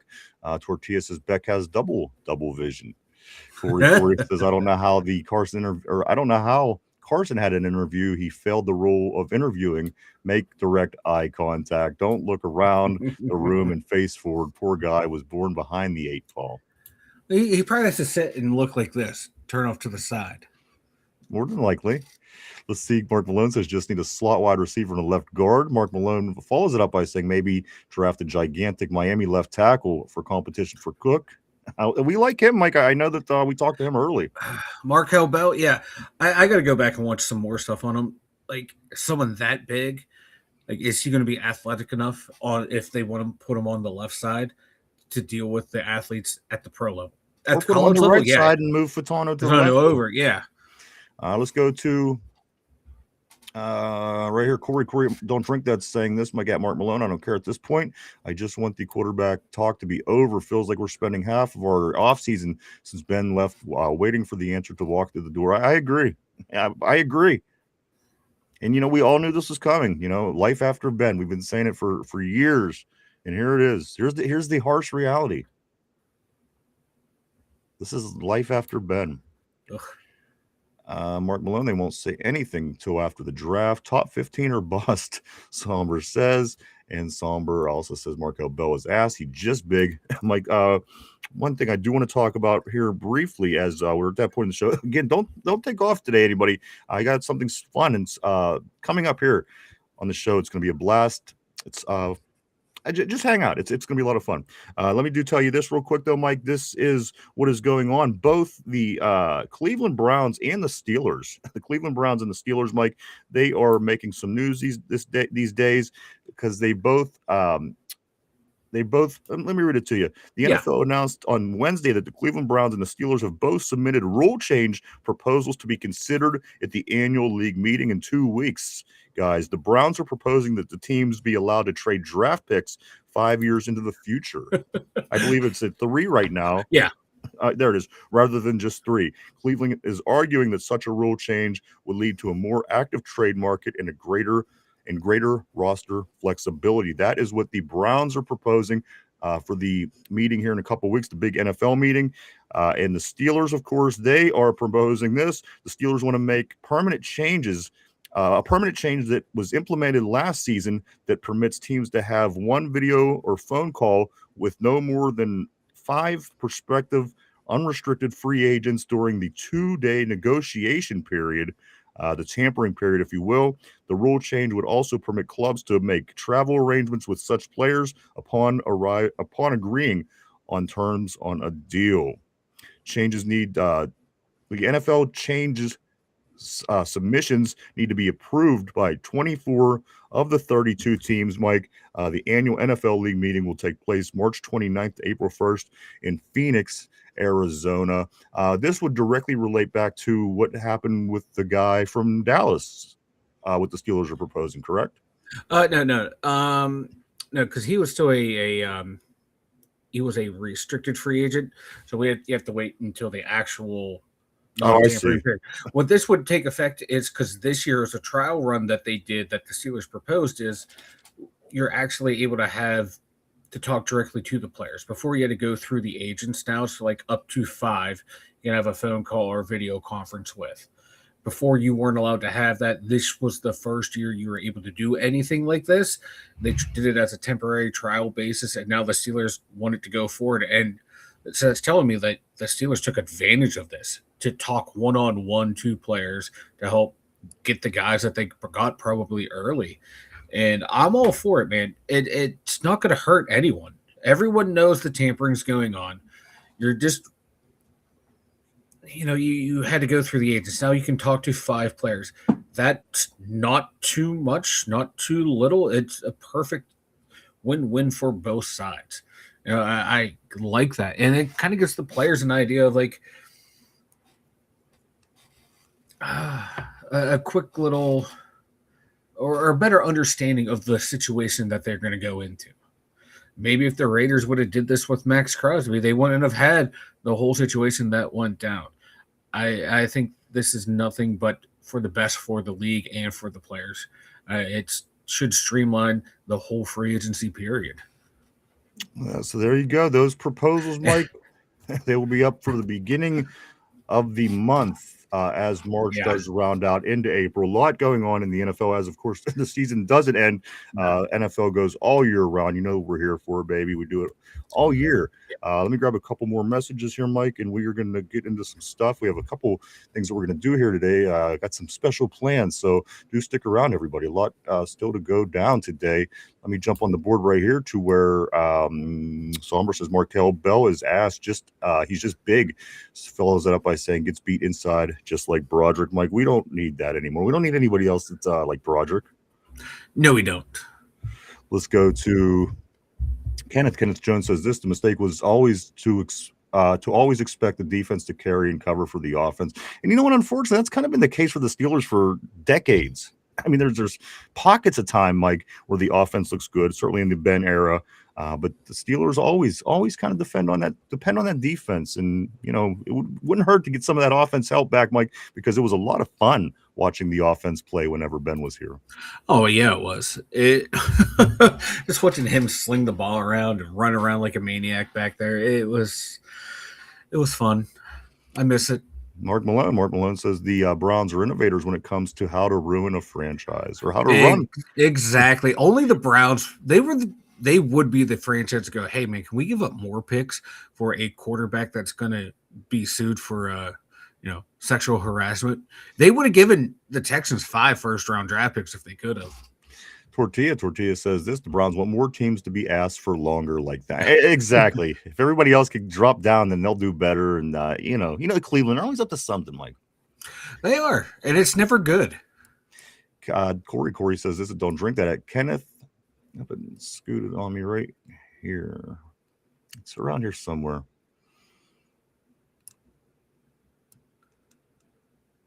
Is it moving? Is it running from you? I don't know. I don't know where it went. Here it is. At Kenneth, I agree. I don't know how we didn't see the Super Bowl blueprint plan ahead. The organization knew the offense was favored to be more attractive for ratings.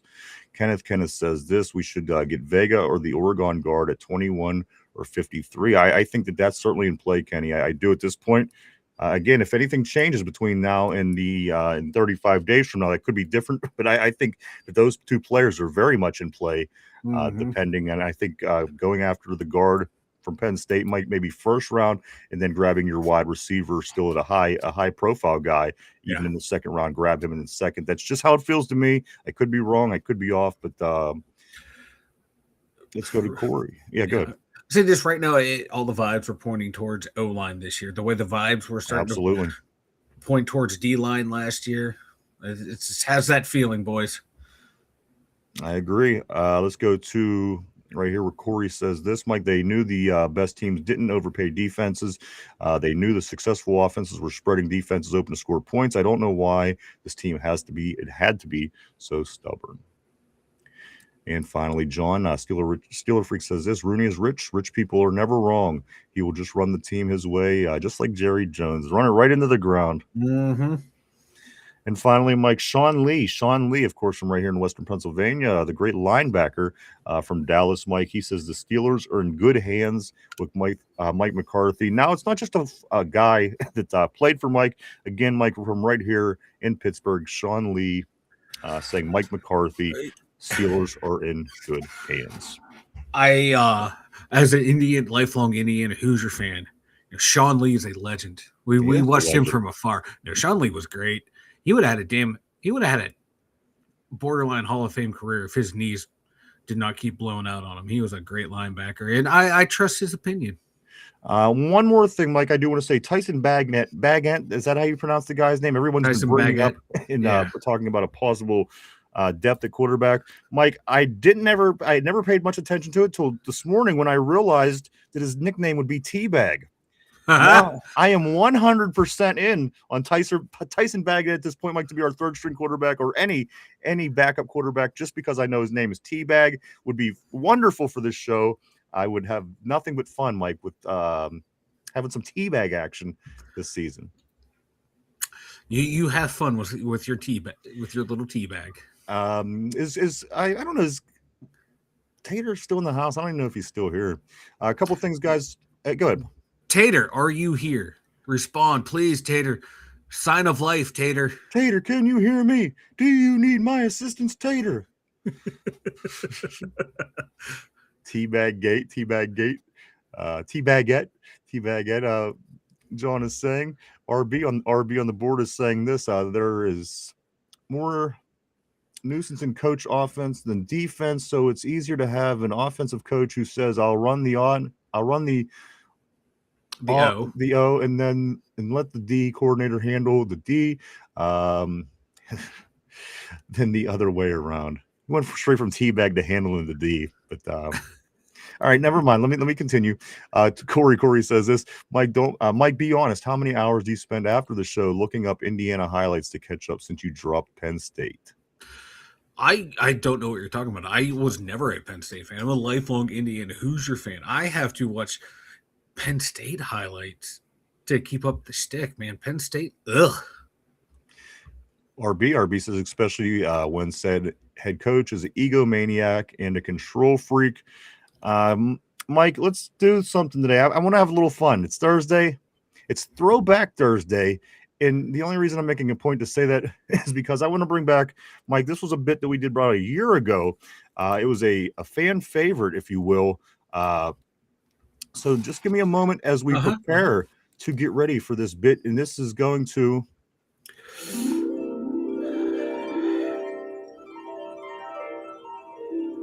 take us back.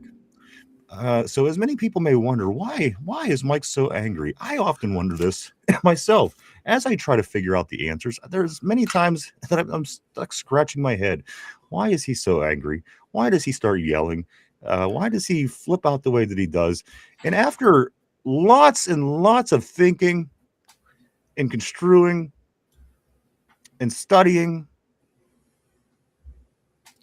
and meditating, I've come to a conclusion, guys. Mike is angry because, let me show you. So they say when somebody that is a drinker, when they drink a lot and when they don't drink, they get angry. So I'm going to prove that Mike drinks a lot. You hear me say it and you're like, okay, he drinks, whatever. No. Mike, you just relax. Let me take over for a couple minutes. I'm going to prove why Mike is so angry and he yells at me the way that he does and says the mean things that he does that he says. I'm going to prove to you right now that Mike might drink a little too much, guys. Just sit back, have fun as we get ready to start this off. Mike, I'm going to start right here. All right, so we got one bottle. These are empty. These are empties, okay? So Bacardi Limon, very good. Very, very good. So we got one. There's one bottle. Also, there's this one here. This is empty as well. The Calico Jack is the silver. It's all right. Let's hold on. It's as you can hear, there might be a couple more. There's Black Velvet. Black Velvet roasted caramel. Very good straight. Very good with like that and a little bit of dark rum. And again, these are the empty alcohol bottles here at the studio. And I just want to tell you, at the bar here at the studio, there's about 6 alcohol bottles that still have alcohol. I'm just showing you the empties. Here goes another Calico Jack. It's bottom shelf, guys. It's good. It's get a little bit of a mixer in there, a little bit of flavor. Bottle number 4. So bottle number 5. Here we go. Another Bacardi Limon. It's the shit. That's my jam. This is this is the big one here, Mike. Bacardi Limon. You get yourself a lemon lime flavor packet, and then we got another Calico Zero. You're good to go. See, nobody. I can sit back and let me talk. We got another Calico. Look, these are all empties. These are empties for Mike, and I'm taking them, and you can see there's no trick. There's no camera trick. I'm going from my left to my right. You hear the bottles clanging around. Let's see. Another Another Picard. Look at the It's size good. of these. The size of this. It looks like my fucking head. That's good, man. Hold on. I'm still going. I'm still going. How many was that? I lost track. Let's see. Another Black Velvet. It's tasty. I like what Another I like. Bacardi. I like what I like. I'm actually sticking these ones back in the box because I'm running out of room. Let me go over here. So over here I have more. Another Bacardi and another Bacardi. Look, this one's bigger than this one. This one. They're the same size. They're not. This one is definitely bigger. Or I don't know. Maybe they are. I don't know. Not the point. Let me continue on, Mike. I'm still moving. How many? That's the purpose of the bit. Look how many of these damn bottles. Again, these are still the empties. There are full bottles or actively open bottles at the bar. There's 5 of them. Look, here goes a couple more. Well, hey, what was that? Is that a Captain? I don't know, but Mike, that was a Captain Morgan. It's literally taking me about 10 minutes at this point to get through where I got. Yeah. I think. Look at the size of this one. There's the Captain Morgan right there. Oh, this is as big as my head. Look at this. You mix that Captain Morgan with a little bit of that Black Velvet, a little bit of a Coke Zero or a cream soda. Your life has changed. Look, here's another Bacardi, another Black Velvet. Look, over here to my left. Hold on. There's still more room to go. 2 more Bacardis. 2. Again, these are the empties. The collection here at the studio over time. And I'm proving why Mike just might be an angry person. They say this, Mike, when people that drink regularly, and this is people that drink regularly, this what you're doing is not regular. They get angry when they're not drinking. So I'm just trying. But I'm not drinking. I'm happy right now, and I'm not drinking. Remember when you were yelling at me the other day? Look at this one. Look at this. There's another big one. Look, here's another. I'm actually going to put these ones right here in front of me in this box. But I don't want you to confuse that, guys, that I still have more to show you. Mike, this has been going on for 10 minutes. Yeah, you can end the bit whenever you want. Look, there's another one. Guys, these are all, like, look at the size of these. It's incredible what's going on here, guys. Again, there are about 5 or 6 out at the bar that are still being drank. But Mike, these are the ones that I had time to grab. If I would have taken all morning to bring them all in here, we'd be doing this till 3 o'clock. Okay. But, okay. In my defense. Okay, the reason we have so many, we used to have glass recycling, and then they went away for it. So I hate throwing away a bunch of glass at one time. So you got to take a couple out at a time. You know, I had a backlog of the recycling. But usually, if you in that situation, you would catch up to yourself to where you would have less and less bottles. Mike, you have more bottles every week than you would have by the amount that you take out. See what I'm saying? You're drinking it faster than you could throw it out.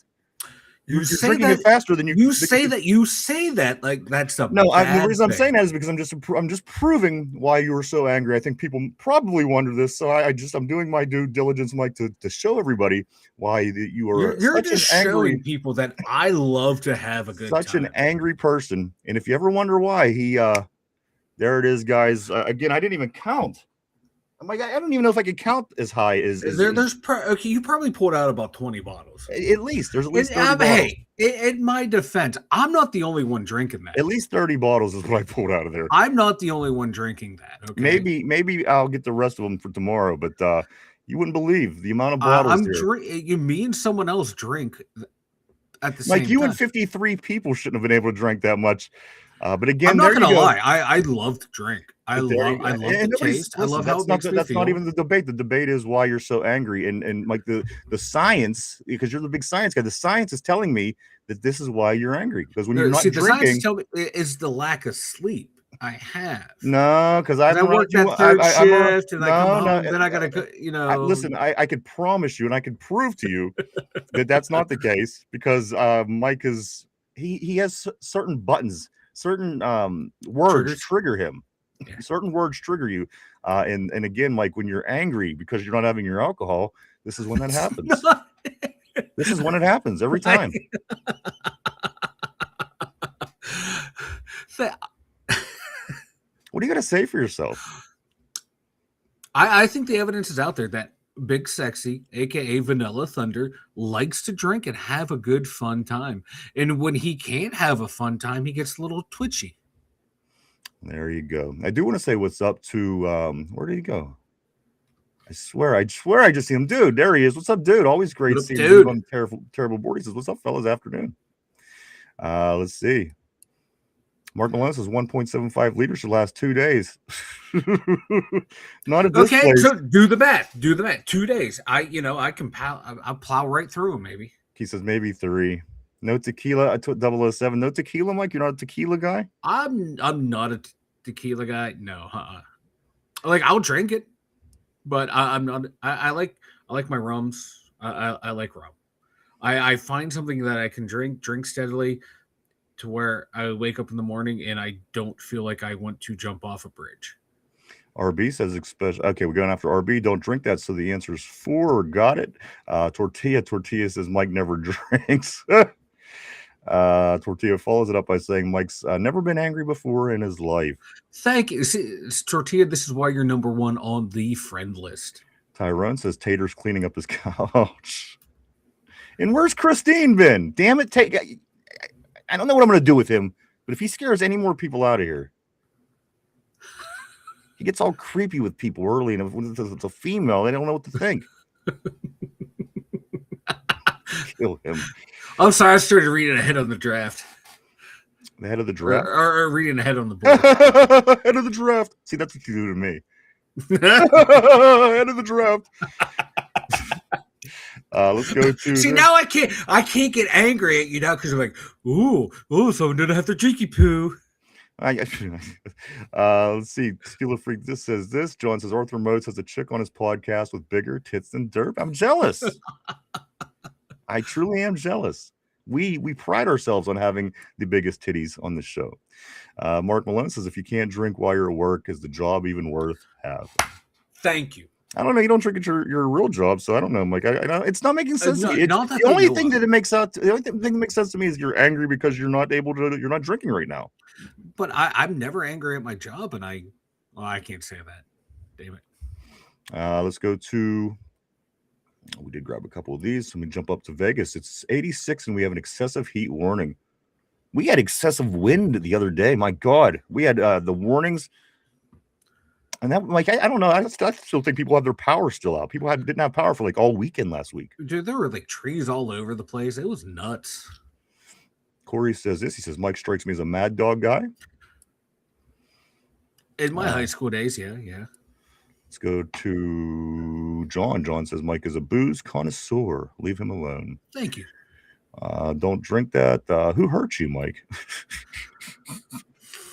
The hell did your parents do to you? That guy over there. What the hell did your parents do to you? This guy hurt me. Ty says, damn, we're partying to the dread. Damn right we are. Again, guys, 35, just 35 days away. John says, I don't want to meet the chick that drove Mike to those bottles. So I just want to tell you a true story. She has missing fingers. Mike, one of your exes, 9 fingers of fury, I think. 9 fingers of fury.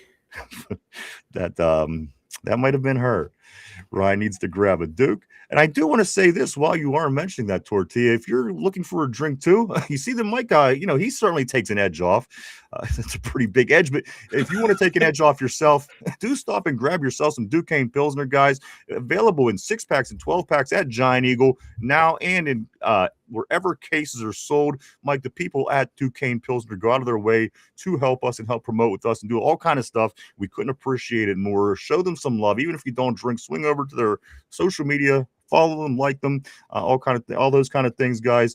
Mike, we always, on top of everything else, obviously, we always have Duquesne Pilsner here on tap at the studio. Delicious beer made right here in Pittsburgh. Yes. Mike, it says right on the can, grab a Duke. Grab a Duke. John says we like Mike with his red cheeks and attitude. There you go, Mike, with the red cheeks again.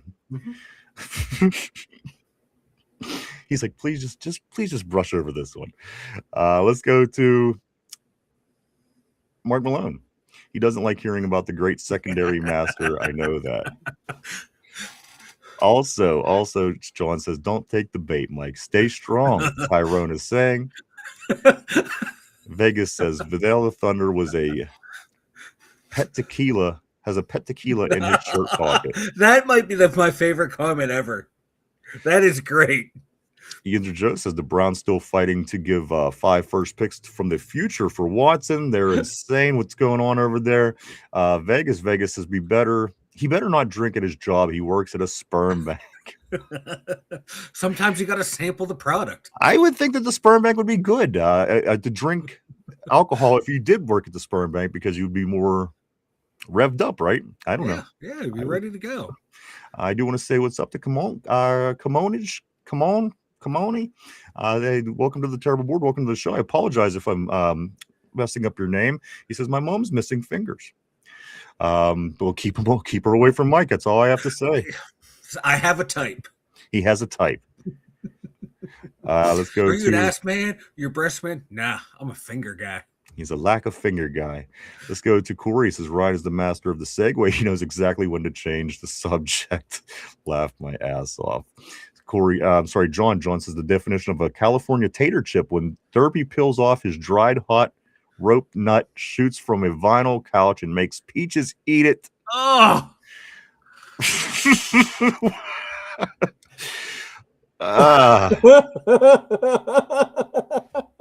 I wish I would have had time.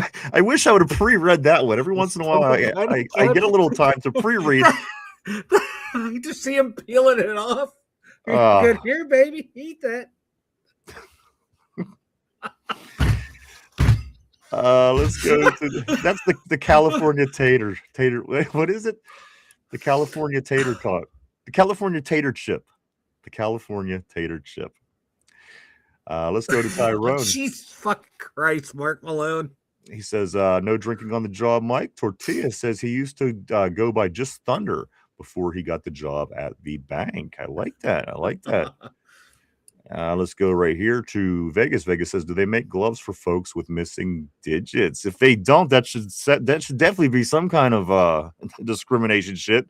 You just tie it off. No. I don't want one of the 5-finger people's gloves. I have to have my own glove if I have missing fingers. Everybody has to have their own. Let's go to RB. He says you can turn all those empties and get Derpy new batteries for his smoke detector and still pay for half of one of his lady boys of the night. Let's go to we got the California tater chip. Let's go right here, Mike. So Mark Maloney says nothing gets me harder than a good amputee. Mike's type willing. There you go. Corey says Mike type is willing, absolutely. And Ty says NCAA basketball and wrestling on. Ty, what's going on? I do know that Ohio State is playing TCU with the 12-15 start. It may be over by now. College games zip by certainly in March Madness. I know a lot of people are going to be watching March Madness as it does kick off today, Mike, through the weekend. First 2 rounds today, tomorrow. In the second round, first round today, tomorrow, second round is Saturday and Sunday. And then again, we'll go down to the Sweet 16 by the end of the weekend. Again, blink, and the NCAA tournament will be over. It's madness. It's madness, I tell you. 66-64 right now with 5 seconds left. Ohio State trailing. 65-64. 5 seconds left. Yeah, 60. Ohio State trailing. Yeah, they're down by 2, 64-66. Still loyal. Ohio State down 66-64. 6 seconds left. Uh-oh. I know that Ty's certainly paying attention to that. Tortilla says if I see Tater in California, I'm calling ICE. Vegas says did she use to hide a little Vienna sausage in her? That's not a bad idea. Put a little Vienna sausage in your glove to make it look normal. Chick's got them little fingers. I think that could fly. Steel Loyal says Ohio State lost. Yeah. Sorry, Ty, but it's going to make Derpy angry. Steel Loyal says the TCU pulled the upset. Also, Mike, I am seeing that Ty says can't wait till Kansas play. That's right. I thought that somebody like Kansas on the board. Was it you, Ty? Mike, why don't you go ahead and tell everybody about the website? The 2dumyinzers.com. Check it out, everyone. We got Ryan and I social media links over there. We got, oh my God, we got a lot of articles over there dealing with the draft, NFL news, and stuff like that. So check it out at the2dumyinzers.com. I'll be here long after the show, obviously cleaning up. Got a lot All of your liquor bottles over there. a lot of bottles going on here. Let me see. Ty says I like OSU football, Kansas, but that's right. I do remember you saying that. Now, let me scoot down a little. I don't want to miss anybody. Ohio State, Cody. Vegas says dogs can't stay away from her gloves. TC pulled the upset. Let me go right here. Let me go to hey, what's up, back baby? Chelsea's back baby. Welcome back to the show. Welcome back to the terrible board. He says Cordell Stewart deeply closeted. That was the theory. I don't know if he is. Again, that's what people said when he was here. But again, when people are mad that a person isn't winning like you want them to, they could say anything. So again, I'm not sure. There were signs, but I've never known it to be confirmed. Steel Loyal says this Tyrone, a Kansas basketball fan, Ohio State football fan. I'm pretty sure.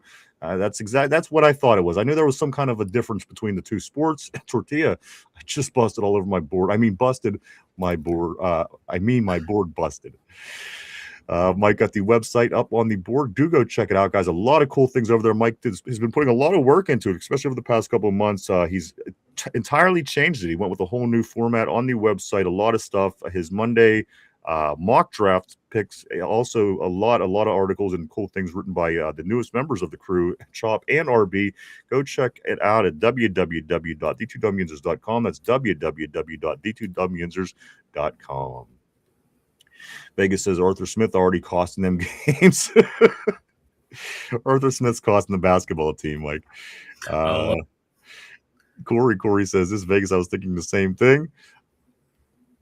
RB, best part of having a still, lots of liquor on command and just reuse the mason jars. Oh, there you go. Yes, that's right. RB, interesting stuff. I want to get into that for sure next time he's on as well. He makes something very interesting.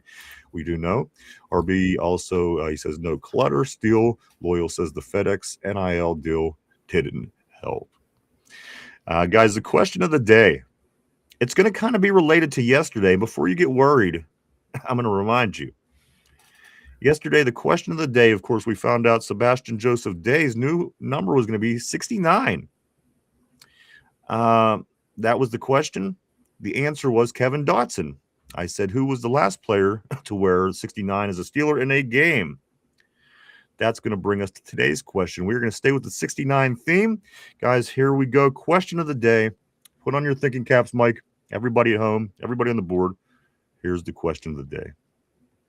Sebastian Joseph Day selected number 69, and Kevin Dotson was the last Steeler to wear it in a game. That was from 2020 to just before 2023 season. The question of the day is this, guys. What Steeler wore the number 69 since then? Dotson was the last Steeler to wear 69 in a game. Question of the day. Who was the last Steeler to wear number 69 since then? Sounds kind of tricky. Think about it for a minute. We're live 5 days a week right here, Monday through Friday, 11:30 a.m. to 2:30 p.m. every day right here on the tube. On the tube. Let me do this again, Mike. Sebastian Joseph Day chose number 69. We just brought him in. Defensive line help. The question yesterday was who was the last player to wear number 69 for the Steelers in a game? And the answer was Kevin Dotson. Today, the question is, which Steeler was the last to wear number 69 after Kevin Dotson? Sounds kind of tricky. So someone who didn't make it into a game. Mm-hmm. Let me read a couple of these messages while Mike's thinking. Corey says, used Ohio State basketball to test out his Arthur Smith. Arthur Smith used Ohio State basketball to test out his 10 tight end system. Vegas, I love the Moonshiner show. Those dudes have some crazy skills. Steel Loyal says, Joe Frazier? I have no clue. Ty says he has no clue. If you have a guess, if you don't know, just throw up a guess. Guys, there was a Steeler that was issued number 69 since Kevin Dotson was the last player to wear it in a game for the Steelers. Again, Dotson, Mike, 2020 to just before the 2023 season. Dotson wore that number, so it would be between then and now. Steel Loyal said that's the last person I remember seeing that number on the sideline. Jessica Alba. Vegas says Jessica Alba, possibly Cody. Cody saying Bill Cosby. He seems like a good candidate to wear number 69, of course. Question of the day, Mike. Who was the Steeler to wear 69 since Kevin Dotson was the last Steeler to wear it in a game? What's your thought process? I have no idea. It's got to be. I think it's an O lineman that did not see any playing time in an NFL game. The only guy that popped into my head right now is Driscoll. I'm going to go with Driscoll. Driscoll, is Driscoll your final answer? Driscoll's my final answer. I don't even know his first fucking name. All right, let me lock you in on Driscoll, Mike, to make sure we got your final answer. Let me lock you in right here. All right, so you're locked in, Mike. Dylan Cook, F, I don't know, is what Corey is saying. Driscoll is what Tortilla is saying. You were locked in. Steel Loyal says, I think that's what the comment actually said. They didn't say Joe Frazier. And I realized that his name wasn't Joe Frazier. Just after reading a million messages, you just tend to Josh. Josh Frazier was what he had. My fault. Let me do scoot up here. Back up to where we were. Max Sharpening, RB says. Also, Vegas says Cosby is contemplating all he could have done with Ryan's bottles. Jumping Joe Frazier, as John says. Braden Fajoko. Corey is saying it. Don't drink that. Josh Frazier, Still Loyal, is saying. Smoking Joe is what Vegas is saying. Down goes Frazier is what Still Loyal is saying, everybody. So we've got a lot of different guesses, Mike. We got your guess on the locked in. Let's see who it is. Yesterday, Mike, we figured out that Kevin Dotson was the last Pittsburgh Steeler to wear number 69, as it was chosen by Sebastian Joseph Day. Kevin Dotson, Mike, had that number last, and he was the last person to use it in a game for the Steelers. Now, the question of the day, who was the player that wore number 69 since then? Guys, the answer is the 24-25 season practice squad player who never got into a game has been wearing number 69 for 2 seasons is, in fact, Doug Nestor. In fact, yes, Vegas, some big whitey. That's who it plays out. It's Doug Nestor is the answer, guys. Practice squad, past couple years, number 69. Never played a game. Doug Nestor. I didn't even think of him. And Driscoll was the only one that popped up, and I still haven't yet to look up his first name. Let's go Driscoll. I was robbed. Steeler John says this. Ryan has to belch and fuck up one name for podcast to be a great show with. Absolutely. And Steel Loyal says, oh, I thought you meant before. Sebastian Joseph Day, guys. Doug Nestor is today's answer for the question of the day. That was a tough one. I don't drink this. Who the F is that? But that was tough, and it was meant to be. And I wanted to kind of branch it off of what we had going on from yesterday and back to Day with the numbers. So again, good job, guys. That was not easy. It was not easy. So great job. Mike, today's show, we had a lot of things we went over today. Certainly things are happening at the stadium. They're already tearing trees down that stage. It's huge. You've seen this stage, Mike, at the draft. They're getting ready to get the construction started on that. Kids have to go to school that week. A lot of different cool things for the draft, Mike, as they're expecting to get up to over 700,000 people for the NFL draft in just 35 days. Mike, what's your thoughts on those things in the rest of the show today? I can't wait for the draft to be here. I just want to see what downtown's going to look like. It's going to be a madhouse. So no wonder the school's like, nah, we keeping the kids at home. Let them do some virtual. It means the kids will be playing Madden all day, getting ready for the draft. Because that's what I would be doing. Like, yeah, Mom, I'm in class as I'm playing video games. That's what I would do. Fuck that shit, man. Like, I would have found a way to get out of the virtual classes. I think kids nowadays are too like, oh yeah, man, I'll do my work. I don't care. They're too focused nowadays. I don't like the thing. They don't actually get the day off. Like when we was kids and you had a day off, you got the day off. If you had a snow day, you got to, sleep in. I mean, obviously you sit there and listen to the radio for 6 hours to hear your school, but beyond that, you go back to bed. Now these poor kids, they have to still continue to do their work, Mike, even if they're not at school. And the thing is, like, it's like second nature to them. They don't even concept like what a snow day was. I know. And they just, It's yeah, okay, yeah, we'll just do it from home. We'll knock it out. Like, God bless your little hearts, because I'd be freaking the fuck out. But hey, you don't know what you're missing out on if you don't know what you're missing out on.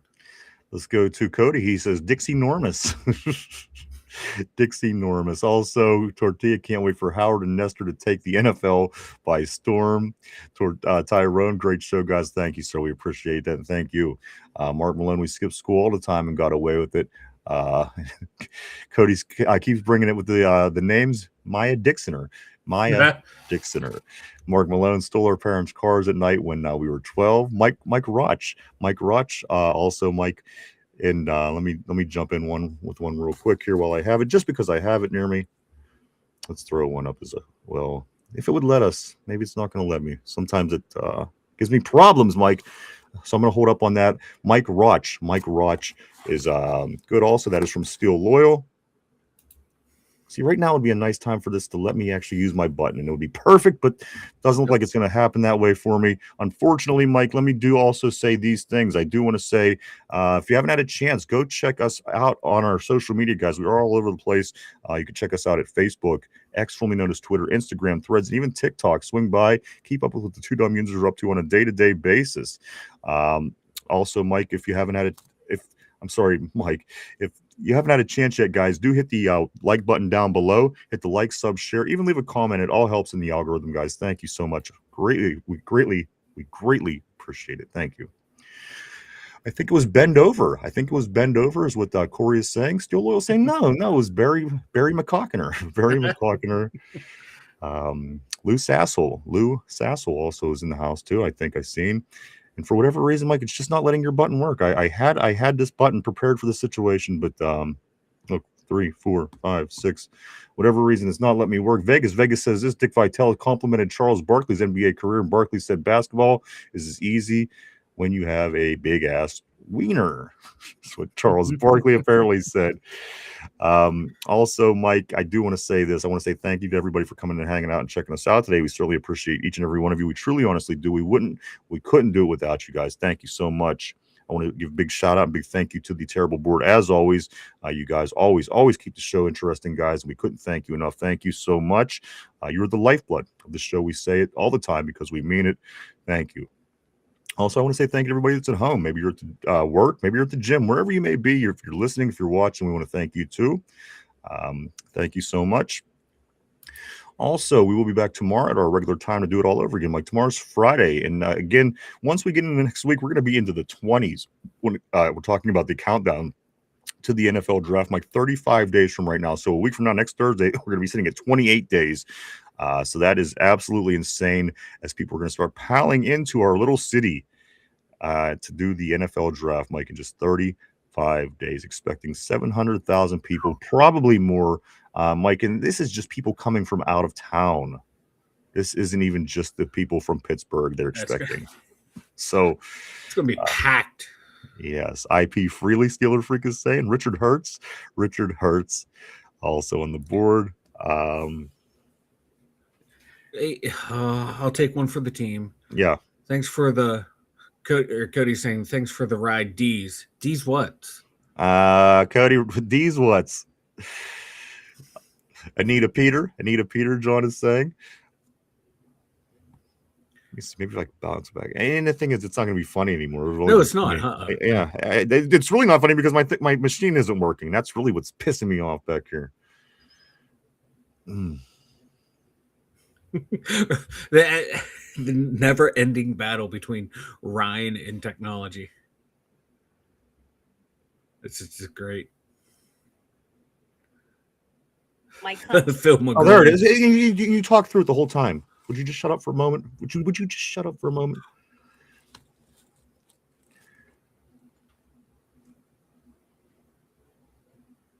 And there it is. Not working. See, I need to talk for it to work. No, you need to shut the F up is what you need to do. So I can What you need to do so I can complete a joke for once. These nuts, Cody says. Vegas says these nuts will always be funny, just like was. Phil McGroin, there's one. Phil McGroin. So, guys, that's it, unfortunately, for the day. Again, we'll be back tomorrow to get into all this stuff. The Penguins, Mike, won't be back at it till Saturday. The Pirates are playing at 6:05 today. They'll be facing the Orioles. And then, again, all the March Madness, I'm sure for the most part, people are going to be paying attention to that through the rest of the weekend. A lot of March Madness. Ohio State already eliminated. Derpy may have hung himself. We don't know. We might need a wellness check.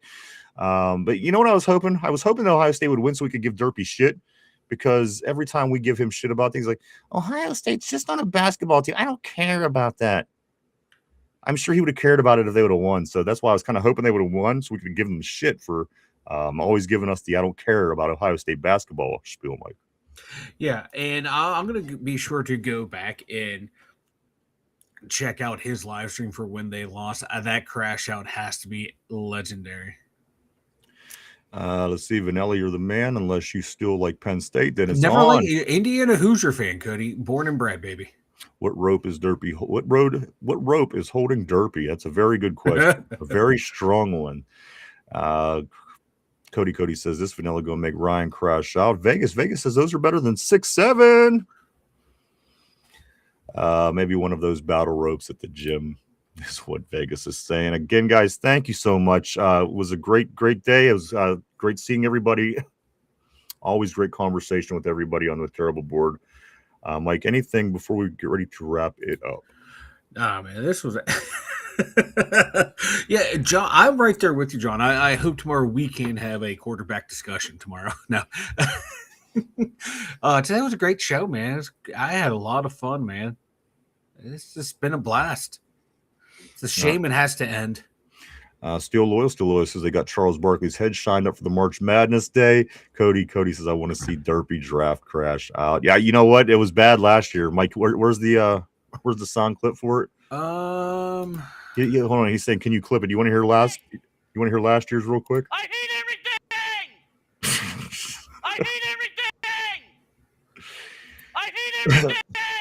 And that was after what, Mike? We drafted who first overall? Was Derek Harmon. That was after we got Derek Harmon because he wanted a sexy player.